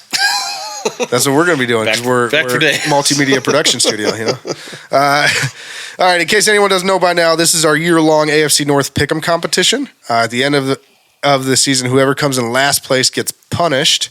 In the offseason this past year, Kenny had a gross of eggs thrown at him by fans in the Muni lot before a preseason game. Kenny, how'd it feel? I feel bad, man. You don't want to lose. Worst pain of all times? Don't want to lose King of the North. Was it the worst pain ever? It was one of the bad ones. Yeah, I mean, I felt like I got beat up pretty good. Part of that was my doing. I froze the eggs. Asshole. But we're still working out the punishment for this year. Guys, off the top of your heads, Bone, what do you got? Oh, massive, maybe not massive, but a big tank, and we put like 10,000 minnows in it, and then the loser has to get in with all the minnows. That's weird. I'm shook a little bit by that. That's weird. Kenny, what do you got? You got anything to top that? Get dropped off at a brothel with $10,000 cash. Is it because you're losing? Are you preparing for it? Yeah. Okay. We're not asking you this question anymore because you're just preparing for the worst. All right. Let's get into it, guys. First things first, I want to remind everyone that I am still the reigning, defending, undefeated, undisputed King of the North. I hear the amenities of the Bunny Ranch are quite nice. Oh, God. And Kenny is where he belongs in last place, and apparently he wants to stay there and have his punishment picked. But also, in case anyone hasn't noticed, we've added our trusty board out, Bone Man, to the competition this year, and he is currently in first place. Way to not disappoint. Booyah. All right, so let's remind everyone of the current records before we make our picks. Bone's in first at 28 and 22. I'm right behind him at 27 and 23, and Kenny he's trying to get back into it. He's at 23 and 27 with just 2 weeks to go. So let's get into this week's matchups. The Steelers travel to Seattle to take on the Seahawks. Bone, who do you got? Oh, I like how you did this. Yeah, I didn't show you guys my picks this week. That's smart. Yeah. I will go Steelers. Steelers. They're fighting for the playoffs, and for some reason, Mason Rudolph played okay, and George Pickens was like dominant last week. So. And nobody cared that he didn't block anymore. Yeah. Right? Kenny, who you got? Oh, fuck. I'm going to go Steelers this week as well, just because conventional wisdom is that the Seahawks should win with them traveling across the country. Steelers, let's do it. All right, and I also have the Steelers this week. So. Oh, shit. I'm going to have to change my pick. Are you going to? Fuck it, give me the Seahawks. It's that point in the season. Desperation pick. Yeah. I think the Seahawks are the better team and they're playing at home. So. It's funny how you instantly come up with an argument for it. They're going across country. I don't know. And the Seahawks are the better team. They're playing at home, so they're going to win this game. No, I like the Steelers because they're 8-7 right now, and they play the Ravens the final week. So if Mike Tomlin's going to stay above 500, this is probably the game he has to win. So I got the Steelers. Next up, we've got the Ravens hosting Miami in their second straight tough matchup. Miami just beat the Cowboys. Miami's second straight Well, I guess both of them. The Ravens just beat the 49ers, and Miami's coming off a win against the Cowboys. So you want me to go or you want to go first? Yeah, you go first. You want me to go? I've got Miami in this one. I think they're both coming off big wins. I don't know. I still, there's just something about the Ravens. I know they're playing great football, and I will acknowledge that they're playing great football. I just don't think they're built for the Super Bowl this year. I don't know why. I just don't. It's probably biased because I hate them because I'm a Browns fan. Fair. And you know, it is what it is. But I just think they're not a complete team. But I like Miami in this one. Kenny, who you got? Bone, who you got? I'm going to go Ravens. Ravens. Make it interesting between us. You know, we're only separated by one game, so. Fair. I like that. Kenny, who you got? F. I like what he did there, too. He put you in a position where you're like, who am I going to catch here? You probably got to pick opposite me because that's your best chance, right? And just to pick not to lose, but not to win. Or just pick whoever you want, man. I'm going to go with my gut on this one since I had to stray the last time. I'm going to go Ravens. I still think they're playing the best football in the country right now, outside of the Browns because Joe Flacco is elite. But I actually agree with you. I think the Ravens are not built for the Super Bowl. I think all it takes is a tweak of a hammy for this team to not pay attention for anything on Lamar Jackson's side. And I think it would be very tough for them. But that being said, right now, in this very moment, I think they're playing the best football in the country. Lamar has been just playing his balls off. Yeah, absolutely. Next up, the Bengals take a trip out to Kansas City to take on the Chiefs. Kenny, who you got? Look, I'm going to go Jake Browning gets the win in the comeback game here against the Chiefs. I think the Chiefs are an utter disaster. I think Taylor Swift has distracted the entire organization from winning and what's important. And I'm going to go Bengals this one to put the Chiefs in a really tough spot here heading into the final week of the season. I'll go next here. I'm going to pick the Chiefs. So things could get really interesting here between us, Kenny. It could either be really bad for you or really bad for me. But I'm going to go with the Chiefs. I just think that this is where they right the ship and clinch a playoff spot. Bone, who you got? I'm going to go Chiefs as well. They're going to cry their way to a win. Nice, I like that. And then finally, we got the Browns hosting the Jets in their final game of the 2023 calendar year. Yeah, that's right. The next game after this, we'll be playing in 2024. So nice. See you next year, Steve. Yeah, I'll go ahead and start this one.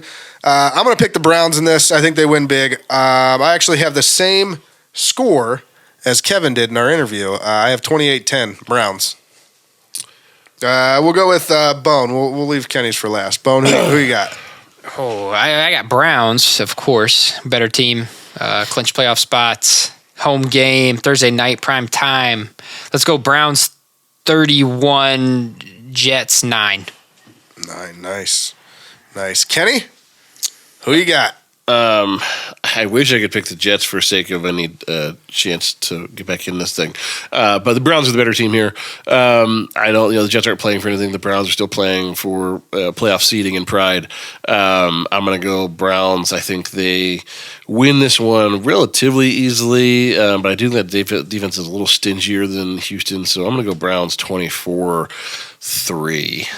Nice. 3. That's a dominant defensive performance. I like it.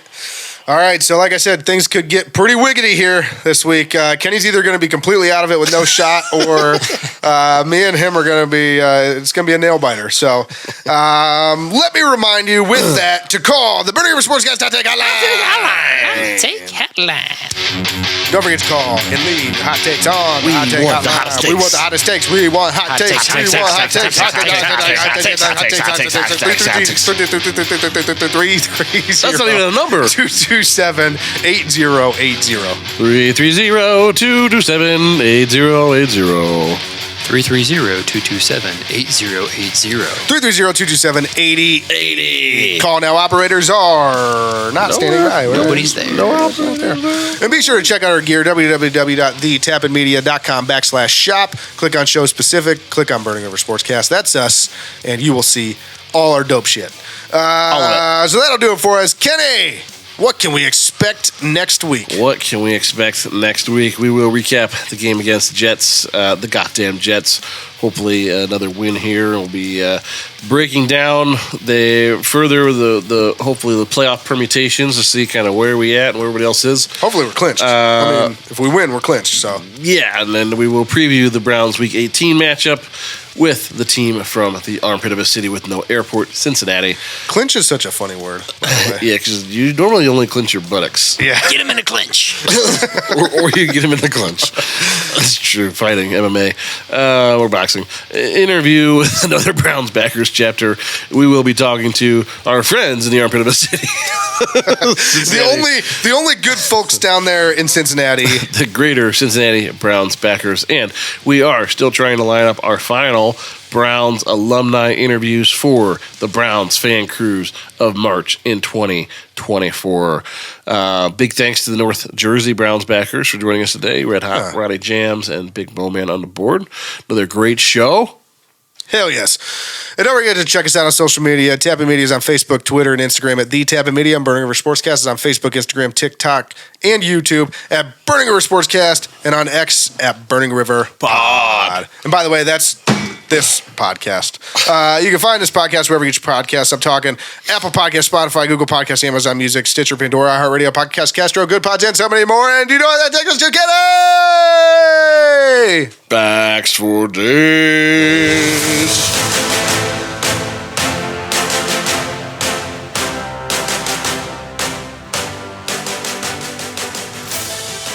Facts for days. Number one. SpongeBob SquarePants is officially the longest running Nicktoon of all time and is the last remaining regularly played series from the Nicktoons of the 1990s. Whoa. That's a long time. It'd take you a long time to watch all of SpongeBob SquarePants. Yes, it would. Number two. The year was 1994. Good year. Ace Ventura, The Mask, and Dumb and Dumber. Hell yes. Made Jim Carrey the first actor to have 3 films reach number 1 in the box office, all in a single year. Hell yes. Anybody done it since? No. That's a lot. You said first, so I thought maybe there was another one since then. There might have been. I don't know. But he was the first. He did it! Quite a year. I mean, just think about those movies, like all 3 classics. Yeah. Who else says that? Nobody. I don't know. And number 3. People are afraid of all kinds of things. Seems like you might have been afraid of things like spiders or snakes or fish or kissing your entire life. But it's not true. You're afraid of butts? I'm an ass man. I'm an ass man. According to scientists, now humans, it has been discovered, have only 2 innate fears. Fire. Fears that you are born with. That's just David and Njoku. To be fair, he was burned alive.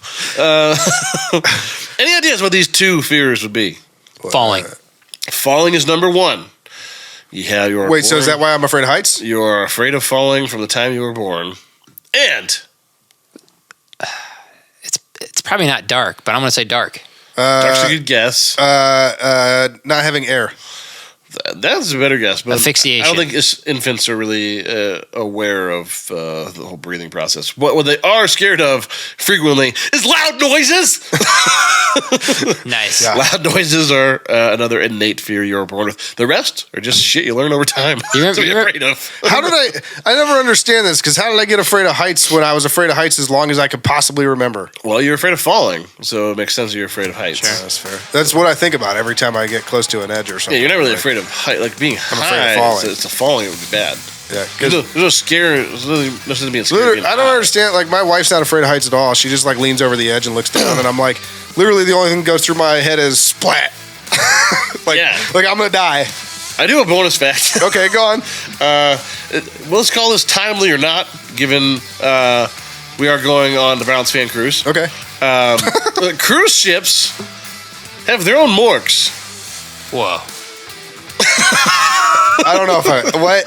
When travelers take cruises, they're focused on the sunshine and seawater, but those who run the ship have to consider the practical side of being out on the ocean for days, weeks at a time, and that includes what happens if someone passes away. So in order to deal with this unfortunate reality, all cruise ships are equipped with their own morgue, able to accommodate multiple bodies at a time. Wow.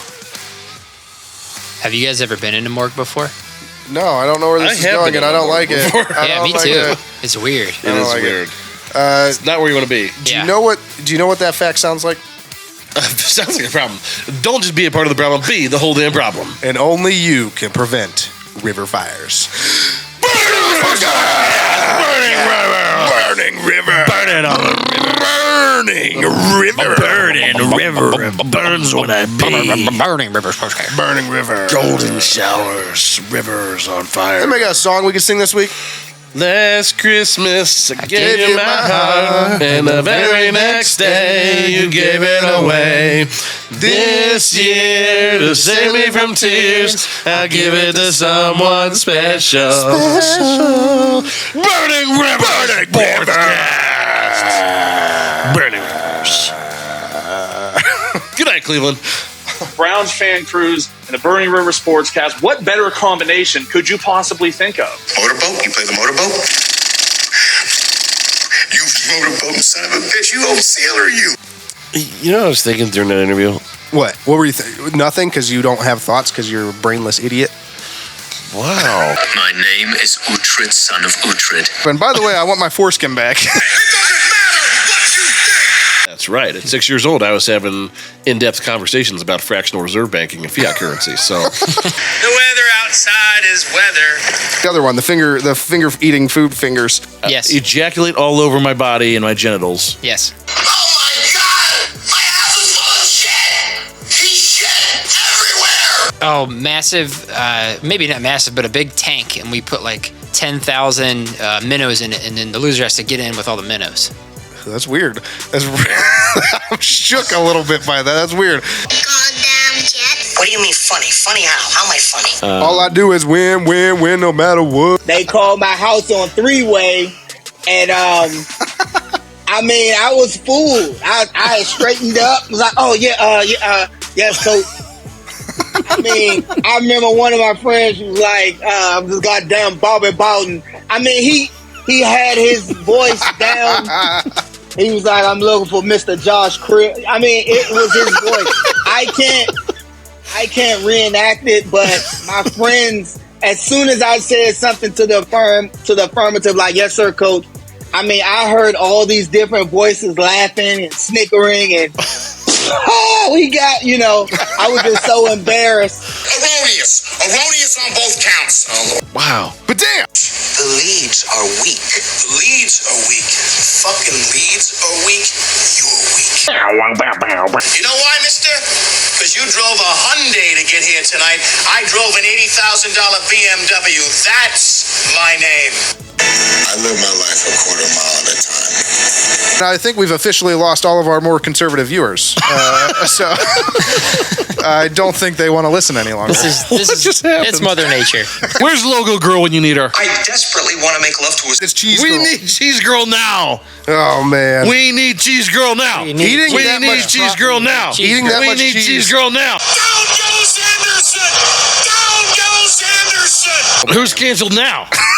Who's canceled now? Probably me. You making fun of fat people? I'm not. Just you. We're a whole race, basically. No way. You just finger bang their salad. What? You first get shocked, and then you get the shocker. Hey, you like to see almost naked? That's cool, man. Whatever. No. Are you not entertained? Are you not entertained? Is this not why you were here?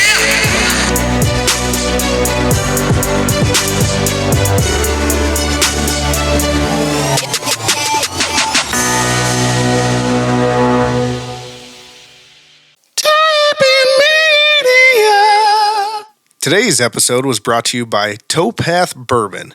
Towpath Bourbon, made from corn, barley, and just the right amount of rye, this blended straight bourbon whiskey is designed for the real bourbon lover.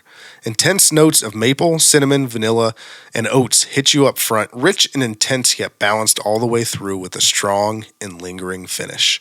Great by itself, on the rocks, or in a Manhattan.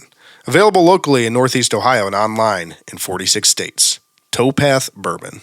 Hey Browns fans, this is your chance to join the company of some of the Browns' all-time greats on the first ever Browns fan cruise. Picture this, for 5 unforgettable days, you're sailing across the beautiful Caribbean Sea, reliving the Browns' greatest moments, getting autographs, snapping photos, and celebrating on the beach with your favorite Browns alumni, like Josh Cribbs, Webster Slaughter, Eric Metcalf, and a dozen others. Book now and take advantage of our easy, budget-friendly payment plans on this once-in-a-lifetime, all-inclusive cruise adventure. The clock's ticking, Browns fans. To book your cabin and for more information, visit brownsfancruise.com or call 216-284-6472 today. Browns Fan Cruise, where diehard fans and Browns alumni come together for the trip of a lifetime. Don't wait, secure your spot today, and go Browns!